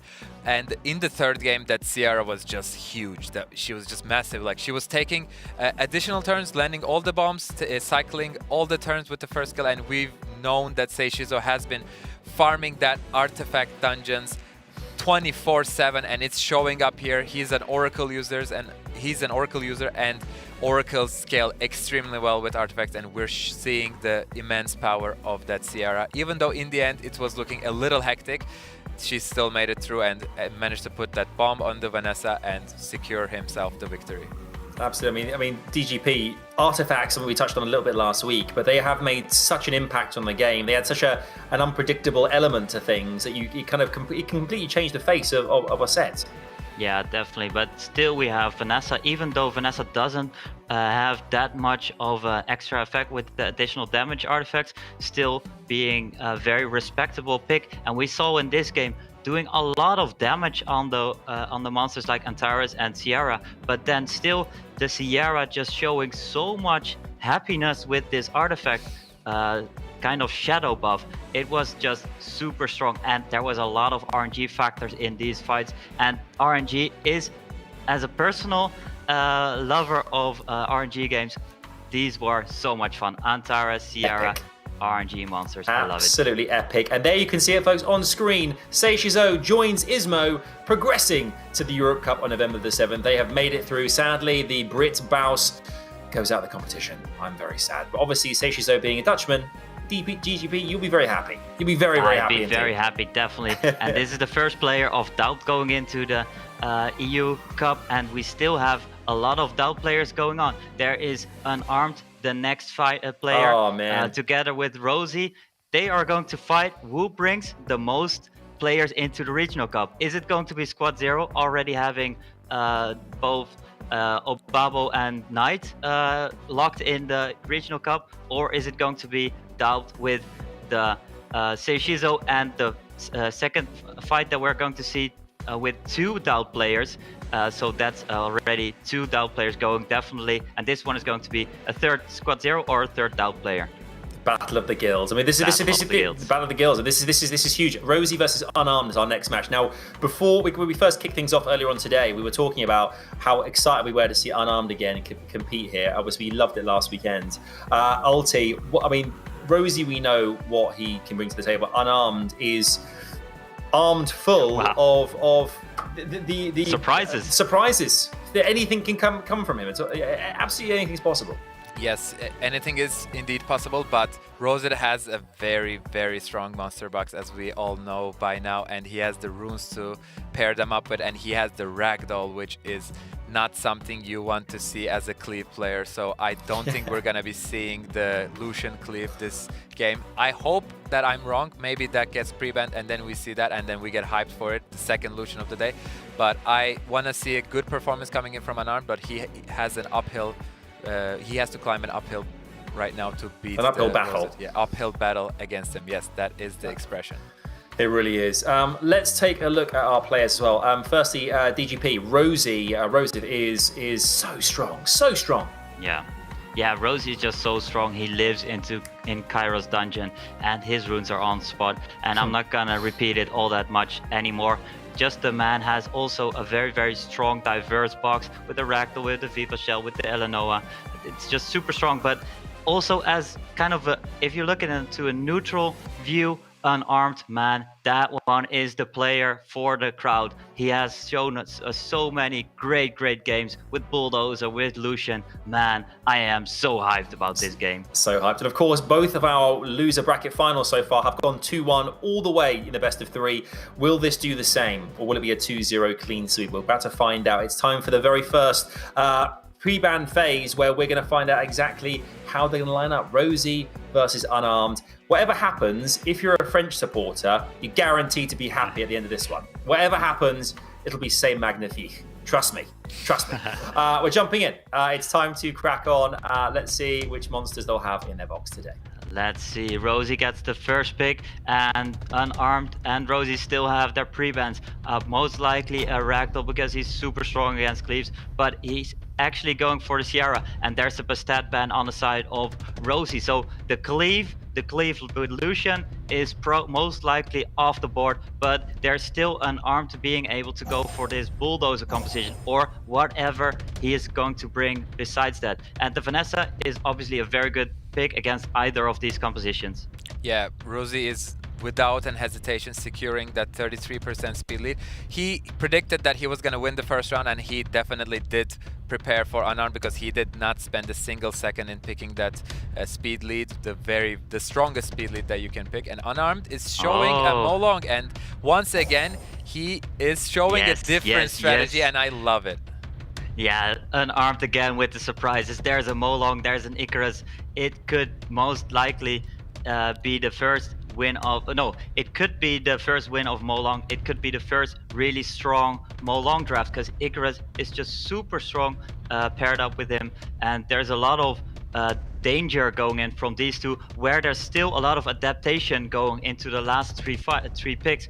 Triana obviously is a very strong pick against these two, and then Tyrannus is also good with a little bit of extra protection. There's Bulwark coming in from unarmed. Is he going to pair it up again with the Rocky? Might as well be, but he could also save up this Rocky for the last draft. Yeah, he could also pair it up with an Amelia. It's a very good pick when paired up with Bulwark, but the Tyrannus is a huge counter to the Molong. But Jemire coming in, that's gonna be able to reset the nukes coming in from both the Molong and the Icarus. Man, it is so hard to prepare against unarmed because you just don't know what he's going to bring to the table. And we see the timers of Rosie running out in both of these picks. And I think he picked quite well with the Vigor and the Okeanos, but Vigor gives a lot of stacks on the Bulwark. And the last one, is it going to be a Tableau kind of cleave, or is he going to go for a very different style? We can have anything from unarmed. Yeah, we have absolutely no idea what we're going to be seeing here. Yeah, we see a Wind John, Louise coming in, a great pairing with the Molong, and it's gonna be pretty interesting. I would like to see a Molong ban coming in from Rosie here, because Molong is looking to be the biggest threat coming in here. And from Rosie's side, it's all looking strong, but Tyrannus is it's gonna be very, very strong against the entire composition of unarmed. But it's hard to predict because these are not your typical picks. There's a Vigor and the Molong. Vigor indeed also being a very, very strong monster going into late, because Louise just gives so much protection in the first couple of turns that paired up with the Jemire, it's just super, super safe to go to say you go into a little bit longer game, and Vigor just skills so well into that. But also monsters that go very well into that are monsters that skill with speed and attack. Speed and attack on the Triana side scaling. There's the Tyrannus scaling on defense, also big. And then of course Vanessa also going strong. But there's still this nuke that's coming off, and this nuke, there's so much protection on the side of Rosie. Yeah, there is, and we saw that Rosie's runes are even fast enough to outspeed Unarmed, but the Triana is already down and the Vanessa passive is procced. So this Jemire, if he's able to knock the Triana out, it's gonna be... No, we were gonna be able to get a revive from Tyrannus, but it's looking pretty strong so far from Unarmed. Yeah, and what is super scary is that if this Jemire would have done the third skill, increasing the cooltime, there's still the Tyrannus going before the Louise, and that could very well mean that Louise would get, like we see right here, would get provoked, but she procs and almost has her skills up again. Yeah, this Rain of Stone is gonna be big if he manages to stun everyone, and he does. He's gonna be getting an extra turn, and there's a lot of pressure on the Jemire. That Jemire is going to be going down soon.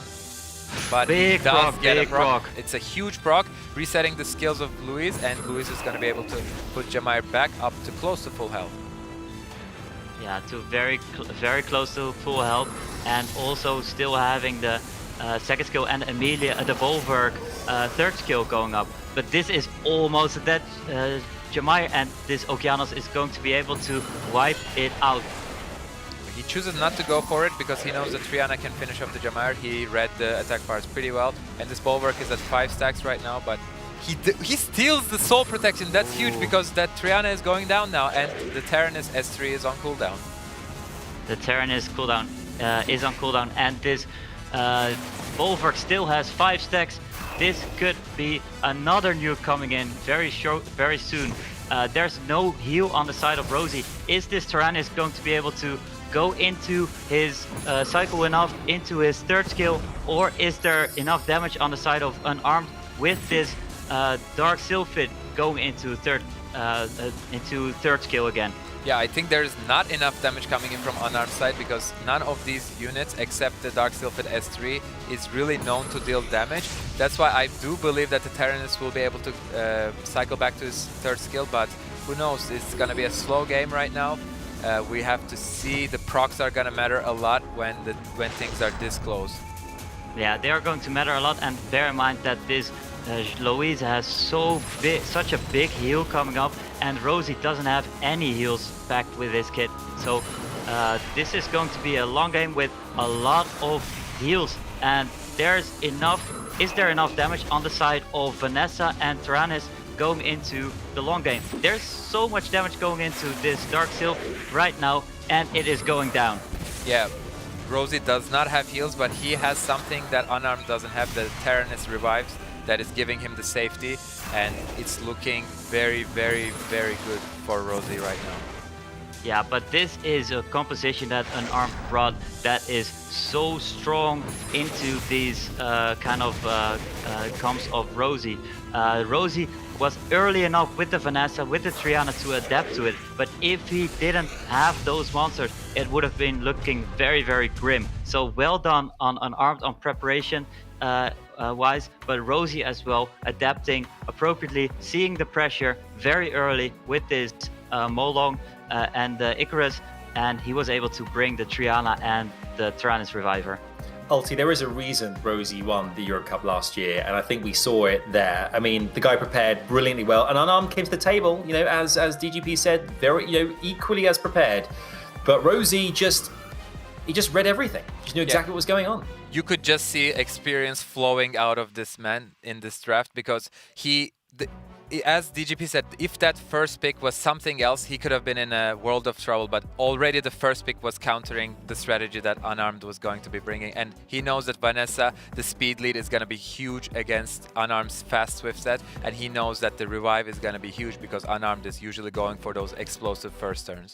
What do you think Unarmed's going to bring to this set 2? He has to win the next 2 in a row here, DGP. What's going to happen? It's so hard to answer your question. You can't see anything from this guy. It could be a Bulldoze, it could be Illusion, it could be a Molong composition, it could be basically anything as long as you need big Swift sets, because this is what Unarmed has. Very, very strong Swift set. There is the Draco pre-ban and the Vanessa pre-ban. Vanessa showed so strong in the composition of Rosie, and Draco obviously is something to think of in the Cleave compositions. Yeah, we know that cleave is not the most popular way of going into these tournaments, but we see all of these players facing unarmed, respecting that and banning the Bastet into Draco, into Bastet. I like that respect coming in from all these players. And Rosie it does not have the protection of Vanessa this time, but he can go for the... Oh my god, it's he's happening. Going in big. He is going in big, and he's going in fast. There's an illusion, and there is... Julie, sorry about that. Julie also being very strong with a lot of damage on her, a lot of great scaling, but she needs full HP for the best potential of her skills. So is this something that Rosie can adapt to? We have yes. Whoa, I'm I not going expected this. fast enough. This is Jemaya and Tableau. This is a huge cleave coming from unarmed. Yeah. It's a cleave that you see in the ladder once in a while. The Jemaya Tableau, they work so well together. Tableau is going first, or the Bastet, then Lucian or Julie, and then Lucian, and then Jemaya is there to reset it, and the same thing happens once again. But that Leo pick is the perfect counter for this, because as we talked about previously, Leo is a great counter pick against Tableau. Yeah, Leo is a great counter pick, and there's a Lucian pre-ban. So is this enough damage on this Julie with attack buff, with 2 turns, 2 third skills going in against Rosie? But there's also obviously the Ragdoll passive that's going to kick in, and there's the Triana. There's a lot of wind on the side of Rosie. There's Diana also going in. Rosie prepared well. Rosie is going to show how you deal with cleaves or not, because unarmed, knowing him, is just super strong in these cleaves. Yeah, but this Diana is gonna play a huge factor here. She might even cut in after this set, because thanks to the Ragdoll and thanks to the Diana passive. We're gonna have to see. There's gotta be huge crits coming in on the wind if unarmed has any chance to win this game. Yeah, and the scaling of Julie is super strong, but there is still this heavy wind. In fact, I see a lot of glancing, do I not? I think so as well, and this Diana does cut in, and this is spelling the end of unarmed in this tournament, because this is going to be a dead Julie, and even if it's not, she is not full HP for sure, so she won't be getting the max stacks on the third skill. Yeah, she is not, but this is also a Diana that is looking very grim into this state of her game. And the Tableau, is he going to move first? No, it doesn't look like it. This is Julie going down, and this spells, like you said, probably the end of unarmed. And Rosie showing dominance again. He prepared super well against these cleaves. The first composition was hard to prepare against, but he was there early in the drafting already with the Vanessa, with the Triana, and even though not picking the Ragdoll in that composition, he didn't have it. It was enough. So very well done by Rosie, very, very well done by unarmed, because how often do you kick out Baus? How often do you play so well against Jen? How often are you able to have so much fun in the SWC and show all the viewers how fun cleaves can be, how strong cleaves can be, and how preparation is able to work out? I think I agree with your statement fully, and I think that thanks to unarmed, we're going to be seeing a lot more cleaves towards the end of this season. And as we talked about earlier, that Ragdoll is such a crucial pick against these cleaving units, and we saw here why. And when you bring in this Tableau Jemaya cleave, you open yourself up to a Leo counter pick and Leo Ragdoll together. Who do you ban? Either way, he would have lost. And sadly, it had to be the Leo taken out and Ragdoll finishing him off. Wow. There we have it, chaps. There we have it. Rosie goes through. Last year's champion has qualified for 2020's regionals as well. I mean, as you said, I think it was a really great point you went there as well about cleaving as well, and how unarmed has really showcased just how great that is. And hopefully, we're going to see a lot more of it in future. DGP. Wow, we are going to probably see more. I am going to rune up my cleave masters again, because they just look so much fun. Yeah. Man, the man just, I'm a big fan of unarmed playstyle, but we see Rosie, preparation, rune-wise, he just pulled it off. Very much congratulations to him, and we're gonna see him again in the Regional Cup, which I'm also very happy about, because the players going into Regional Cup, they show up to go very, very big names. Yeah, certainly do. I mean, Ulti, one of the great things about Unarmed, for instance, I know we're kind of blowing his trumpet, even though he's going home, sadly. But we have a lot of exciting things to take from him, and the kind of characters that we're loving seeing, throughout World Arena and Summoners War. Like people who have these play styles which are organic, they're fun, they're fresh, they're exciting for viewers. That's what you want to see. You want to have players like that in the competition who can really set it alight. Yeah, he clearly does not like when his games go the length. He either wants to win fast or lose fast, but he showed us multiple very creative ways of doing that. We saw the bulldozer defensive cleave, we just saw the HP based cleave, we saw the attack based cleave. If there was any other stat in the game that your damage was scaled off, he would show us that. Maybe next year we're gonna be seeing a speed based cleave. This man has it all, and he has the rune depth, he's putting in the work, he's doing the theory crafting. I love it. Yeah, absolutely. I mean, Rosie is qualified. Rosie has guaranteed his seat in the regionals on November 7th, joining the rest of the pack here. I mean, it doesn't seem like a surprise here, DGP. We obviously, there's a reason that he won the cup last year, and there's a reason he's qualified for the finals again. What is it that Rosie needs to do this time around, apart from beat Obabo and the likes of those kind of caliber players? What does he need to do to really, make it a back-to-back championship wins? Well, he has to prepare super well, and I'm gonna say it again, I'm sorry, he has to adapt and he has to prepare super well, but the man has the runes, the man has a box. He's one of the players that you would write down, one of the first players that you'd write down as the favorites, and he actually goes into Europe Cup. So very, very much congratulations to him. Absolutely, well done. We've got the brackets on the screen right now. As you can see, we have had an amazing day of action. There is one more fixture coming your way. Ismoo, Seiishizo and Rosie have qualified, but Sinshei versus Viilipytty, they have been waiting, or Viilipytty's been waiting all day to compete, to show what he can bring to the tournament, and we can't wait to see it. It's our next match, it's our final match of the day. Whoever wins this best of 3 is going to be in that qualification seat for the regionals, that final seat number 8, joining the rest of the pack.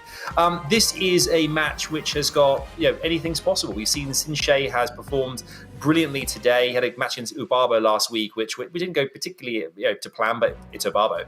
But Viilipytty here, Ulti, tell me, what can we expect to see in a matchup like this? So this is a very important matchup for me and for a lot of our viewers that have been following SWC for the last 2 years, because these two players were our replacement players in Europe Cup 2018 in Berlin, and they had a fun showcase match where it was just amazing. The crowd was going crazy, the stream chat was going crazy, and this time it's not a showcase match, it's the real deal, and one of these guys are gonna go home happy. Oh wait, they're actually home already, but they're gonna be going into the EU Cup from their homes very, very happily. Yeah, and they put up the viewers on the stage, and the viewers were playing against each other. These guys are show people. Showman. And Sinshei, obviously, we've seen it in the previous fight. He pulled off the Katarina composition. Unfortunately, it didn't work, but one of these players as well that you just don't know what he's gonna bring. He says, I can bring Katarina, I can bring Lucian. It could as well be anything that I'm gonna bring. So that is very, very interesting. How do you prepare against him? Although Viilipytty and Sinshei are guildies, they probably prepare together. So it is going to be very hard to surprise Viilipytty. Yeah, tell me about Viilipytty as well, Ulti, yeah. Yeah, can we say that you have to approach Sinshei's draft with doubt, maybe? Yeah. Okay, there isn't that much. I had to do it because you guys have been killing it with the puns. But yeah, so Vili, they're guildies, we know. They know each other very well. They're good friends. It's going to be a hard one, but Viilipytty, he is in for that aggression. He's doing none of that Geni Hathor nonsense. He's going in for the kill. He loves his Savannah, Chivu, Sekhmet, that sort of picks. It's going to be an explosive one. We also see a lot of units in common between these two players. It's going to be important who gets the first pick. It is the final BO3 of the prelims. Whoever wins this is going to go through and claim that final seat at regionals. It's all on this one. Hype in the chat. Let's do it. It is all on this one. And the pre-bans, what are we gonna see? Maybe these guys even put up a show. No, it is just very serious picks and bans. Sierra and Fran being pre-banned. So Sierra taken off of Viilipytty, one of his favorite monsters, and Viilipytty has the first pick. So very good adjustment of Sinshei. And then there's gonna be a Hathor, probably not. It is going to be a Vanessa, and it is going to be again. No, don't is do it it. going to? No, Is he going to do it? I think this time he's trolling. This is what I expected him to do when he first overdosed up, but you don't do that against Viilipytty. That's especially against the Viilipytty with a 33% speed lead. So he's choosing to opt for the Okeanos Genny, way more straightforward picks. He's opting to go for Okeanos instead of Hathor, even though she was available, because he knows that Viili will be ready for that. And Viili is responding with a Vigor and a Savannah, very, very strong picks. And those players know each other so well that maybe they know that the other player doesn't have a Leo. This is a very early Savannah Vigor, and a Leo could be a very strong counter pick. But do we know that Sinshei has a Leo? I am not sure, but Viilipytty knows it. So it is going to be a very late Jaeger into the Water Monkey. Maybe he doesn't have the Leo, but he has the light Leo and he goes for it. Jaeger is gonna be a strong pick right here, and Viili is rounding off his draft, maybe with a Barbara, another very, very aggressive pick. We all know that this man loves aggression, and Bastet, the most aggressive pick there is. It is a very aggressive pick. So Fran is off the board, but Bastet, the more aggressive.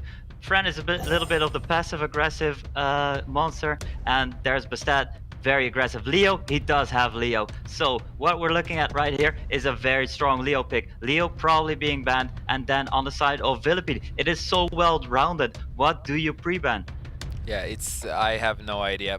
Any 5 of these could be good, but I wanna get rid of that Barbara. It's looking very scary into my draft if I'm Sinshei. It is a Vanessa ban on the side of Sinshei, and indeed the Leo ban on the side of on the other side. So what we're looking at is a no speed lead on the board. There is a Bastet lead on the side of Viilipytty, and Sinshei going in probably for the first turn. Or is this Barbara faster than the Okeanos? Yeah, the Barbara has a speed advantage compared to the Okeanos, but it could be also a swift Genny. It's a very, very fast Okeanos, but there's no resistance on the Bastet side, even though she's taking the next turn. That Barbara is a little slower. I remember this being a violent, very hard hitting Barbara, so it's pretty standard that she won't be moving first. And the shield will set on the side of Viilipytty could also be very big, because there is no will on all of these monsters. One of them packs shield set, and there's a violent will set on this Vigor. We're sure of that, and the Vigor sets it up for the Barbara. The Barbara, is this enough for the Jaeger? Oh, she misses the second crit and it won't be enough, but she does get a proc. Wait, what's happening? Yeah, she does get a proc, and she goes on for the Shiho. That was interesting. I think he believes in his Savannah, but he believes in his Savannah into the Vigor, and he takes out the Jaeger. Okay, it was looking, I was starting to get a little scared right there.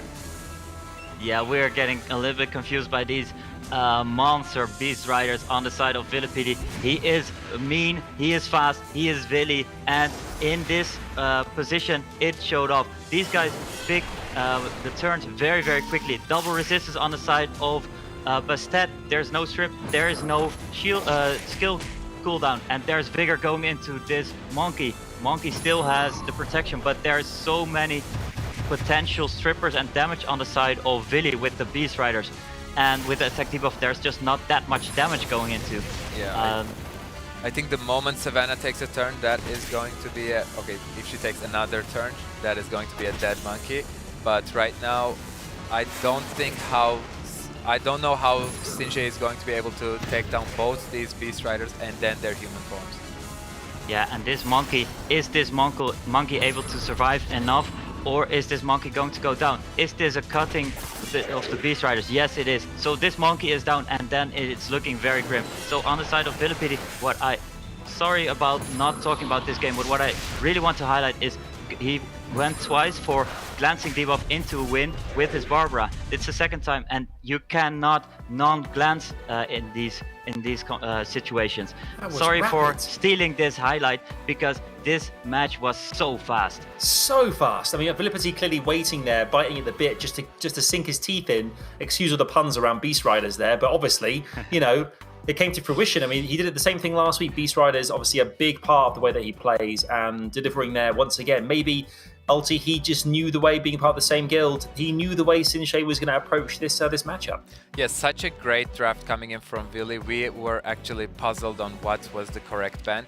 Sinshei went for the Vanessa, which turned out pretty good because he managed to secure the first one with the Okeanos, but then he had too many units in front of him to reset, and Okeanos has only a single target reset, so he went for the Bastet, and the Beast Riders were able to carry Viili to the victory. Yeah. And also very important thing right here, the Beast Riders, they all had wheel, the Vigor had wheel, and there was just not enough strips going in front of the Ganymede. So this was a lot of pressure on the composition of Sinshei, and he probably has to adapt and maybe add in a Chiwu or something like that in this next draft. So what we're gonna look at here is different pre-bans. There's definitely going to be a Sierra on the board, or it would be pre-banned by Viilipytty, but there is no Sierra on the board. Viilipytty also pre-banned, and the Barbara also being taken away because she did just so much work in the previous fight. Sinshei going into first pick, probably Okeanos. Yeah, I think Okeanos or Chiwu would be pretty cool picks right now for Sinshei. We both know that these players are gonna be going in for the speed, and we're gonna be seeing some speed leaders from both sides, and also we're gonna be seeing some fast swift units like Okeanos. Yeah, and I love this adaptation of Sinshei. He knows that his Okeanos is just so fast, and the Barbara is gave too much pressure for his composition right there in the previous fight. So I like that draft right there with Okeanos, and Viilipytty responds with a very, very fast, very, very early Savannah, and sealing the deal with the speed lead Vanessa. Then we still have obviously the Fran on the board, which is a very passively aggressive monster, and then we have another thing, maybe a Ganymede or a Chiwu. Yeah, both would be great picks, and that early Savannah is opening it up for a Leo pickup from Sinshei's side, and both of your predictions are there. It's a Chiwu and a Gany from Sinshei's side. Let's see what Viili is going to be responding that with. Yeah, these guys could play 100 games and it would not take the entire afternoon. These guys just go in so fast with their picks and bans, but also mostly with their compositions. They are all very aggressive, very fast, very first turn focused. This Sekhmet is a good example of this. Going in with the Vanessa lead and then the Sekhmet. But the Sekhmet, who knows, it opens up something for maybe... No, it's not opening for a Molly. I don't like a Molly pick right here. Yeah, I don't like a Molly pick, but I do like the Hathor pick because there's no immunity showing from Viili's side, and this is looking pretty bad for Viili right now. Sinshei has a very meta draft, rounding it up with a Shiho, and he knows that because he has such a wind-heavy draft, he will be facing some fire threats, and he's picking the Shiho in advance, and obviously Viili is going for a unit such as Juno, which is a good counter to the CC team coming in from Sinshei, but I favor Sinshei's draft here.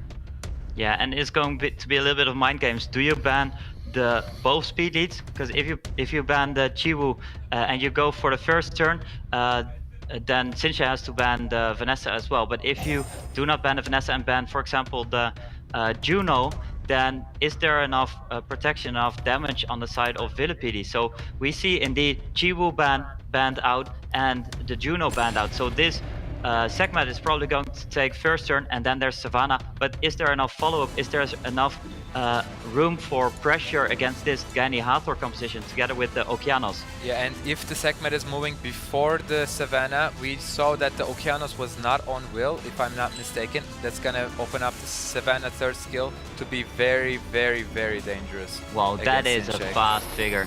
With the speed lead, but moving in front, and is violent, moving in front of the rest of the monsters.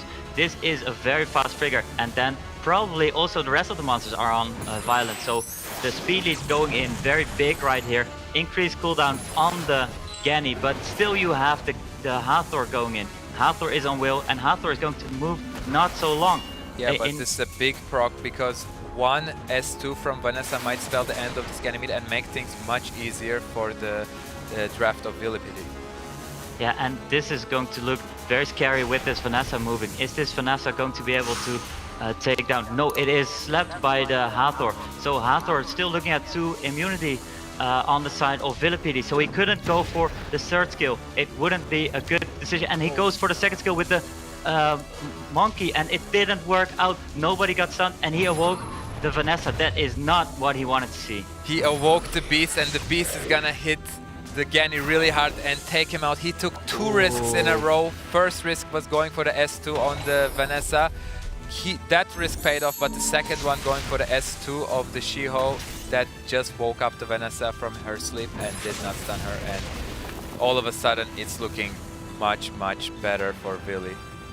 Yeah, it's looking much, much better. And there's still a lot of resist or not stunning at least on the side of Viilipytty. So the Vanessa definitely does not want to go into crowd control except from the Monkey skill 1. So we have a very, very scary looking Okeanos, very low on HP, and the rest of the monsters, they just don't have enough damage properly. And this is another resistance on the side of Vanessa. Wow, this Vanessa paying off. Yeah, and we know that Viilipytty's entire squad is ruined on Violent, or at least we're thinking so, meaning that they will be able to proc out of these Hathor sleeps, and it's not looking great for Sinshei. This could be Viilipytty's first entry into the EU Cup. Yeah, it could and it will probably be. We saw Viilipytty going very big with the speed. This speed advantage of the leader skills, it showed that even if you have Will on the side of Violent on the side of Viilipytty, you still outspeed the speedy, the swift Okeanos of Sinshei. So Viilipytty, well done. This is your first EU Cup, and I am very hyped to see you play there. Very well deserved. Done it! He's done it! He's finally done it! Yes! I'm so happy for him. Billy. He got so close 2 years in a row. He was our replacement player for 2 years in a row. He was like this close, and this year he is not this close anymore. He is in the cup. He's done it. Viilipytty is gone. He's grabbed that last seat in the regionals on November 7th, and we're all so pleased here from, because you know it just proves that the grind is real. You grind away, and you find the way that you approach each of your games. You get the play style right. You play the way that you want to play, and eventually you could just get there, like Viilipytty has, giving himself a chance to be EU champ this year. I mean, what a game that it was such a fast couple of sets there as well. I don't think we expected it to be maybe as fast as that, but other games today have certainly gone longer. DGP, what is it about Viilipytty's playing style that gives him such ferocity when he's playing against his opponents? Well, I love how he just sticks to his own compositions. He knows that his strength lies in the first turn. His strength lies not into picking Hathor, but into picking monsters that counter Hathor or are very strong against other compositions, and you ban out Hathor. So Viilipytty, well done, very well done with the preparations, and also very well done with the grind, because these runes, they look so impressive on the side of Viilipytty, and just super well done right there. Yeah, the rune game is so strong with Viilipytty. I mean, Sinshei as well there, you know, we've seen him win one game today. Sadly, he's gone and crashed out of the competition, but another player here who's certainly brought a lot of entertainment for us today. That set 2 in his last matchup was just outstanding, Alti. Yeah, I think I'm gonna be dreaming about that match in my sleep, but I'm gonna change how it went a little. I'm gonna make it so that Etna moved after that Lucian and Sinshei won that, because that would have been very explosive. But I loved today's matches. The first half was very explosive. The second half, understandably so, the stakes are higher, so people are less likely to mess around. But there were still some great games coming into the second half, and we've sealed our 4 victors of today, who will be advancing to the EU Cup.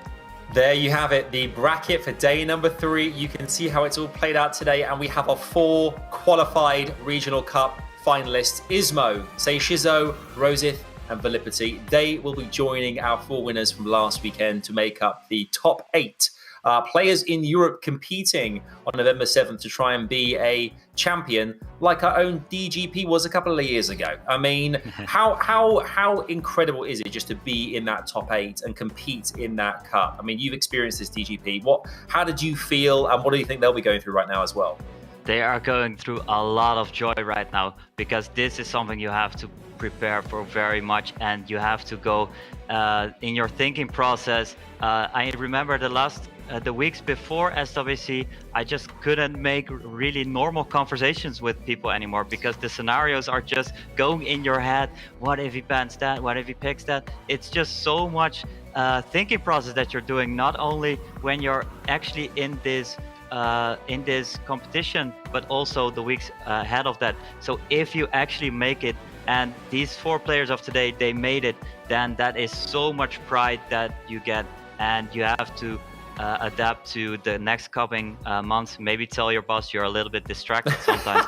I'm not sure, but these guys have to go big into the 7th of November. It's the second time we're hearing that analogy, so I think he's speaking from experience. But hey, as we all know now, auto farming certainly going to help free up some time. It will certainly help, with the boss at least anyway, to kind of, you have to grind so much at your desk, you can kind of let it happen. But it's just been an amazing day. I mean, I think we all came into this thinking that there's a lot of players there, a lot of big players, a lot of experience, anything was possible. And some of the games that we saw today, I mean, just delivered. I mean, Baus and Blue was outstanding earlier on. We loved that game. There were so many great sets and great things that happened. I think we can all say that the top 8 that qualified have all deserve their spot here. There you can see them on the screen. We have Knight, Zapolita, Shen and Obabo qualifying from last weekend, and now joining them from day number 3 is Ismoo, Rosith, Seiishizo and Viilipytty. What a top 8 that is. My goodness. I'll ask you both here. I mean, I think last weekend we loved seeing Zapolita and we loved seeing Obabo in particular. We've got our favourites, like who we think can go all the way, but I'll ask you both. Alti, you first. Who for you of that 8 there are the ones that really excite you about next weekend or the next on the 7th? That's so hard to answer. They all very much so excite me. They all showed how capable they are when it comes to RTA, but I gotta be that guy and say Obabo. Yeah, but it's fair enough. You don't have to kind of be bad about saying it. I mean, it's exciting. It's like saying Ronaldo. It's a player that we were expecting big stuff from. So DGP, a bit of a silly question, but same one to you. Is it Obabo? Is it somebody else? Who are you looking forward to seeing compete? Well, I'm looking forward to see compete all of these 8 players, but picking one, I love to see Viilipytty in this EU Cup with the other players just having to adapt to him, because he is not gonna adapt to you. Definitely not. I think we can all agree that we have a great top 8. You guys at home today have been amazing. Like comments coming in left, right, and centre about how much you've enjoyed this. So thank you so much for being with us as well. You guys, we've had a good time here. I've had a lot of fun. You've had a good time with me, hopefully as much as I have with you as well. Yeah, it was so much fun. It was amazing to have you here with us, hosting our casting, and we saw, especially today, such great games. I was screaming a little bit. I was a bit too excited at some point. I'm sorry if I hurt anyone's ears, but I just couldn't handle myself. I know. DGP, obviously, I'll get that signed picture to autograph for you at some stage as well. 100%, that's definitely happening. Thank you so much. And very soon, guys, stick around, because in the chat, we're going to give you a coupon code very shortly. So don't go anywhere. The games may be over, but the gifts, the prizes are still coming your way in a second. Obviously, November 7th, the European Cup. This is going to be with 2 players there qualified to go into the World Finals.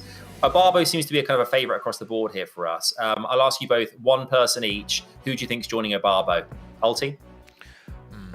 That's a very tough one. If I have to answer very quickly, I will have to say Seiishizo, because this man really trains hard, and he wasn't able to go to the World Finals in the last couple of years, but he is definitely showing that he's a world-class player. He's right now, or at least 2 hours ago, he was the rank 8 of the current season, so he definitely has what it takes. He has the runes, he has the monster box, so I'm gonna be going with Seiishizo.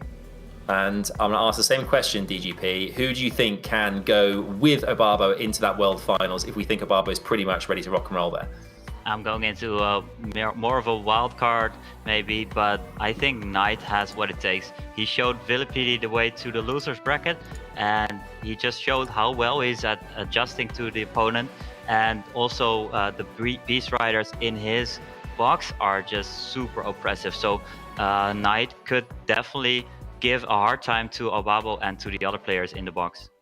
Can I ask you a question, DGP, as well? When you qualified for the Euro Cup a couple of years ago, did you celebrate that at all? Did you kind of go out and go, I'm going to get myself a really expensive pizza? Like, what did you do to kind of to celebrate that kind of regional seat?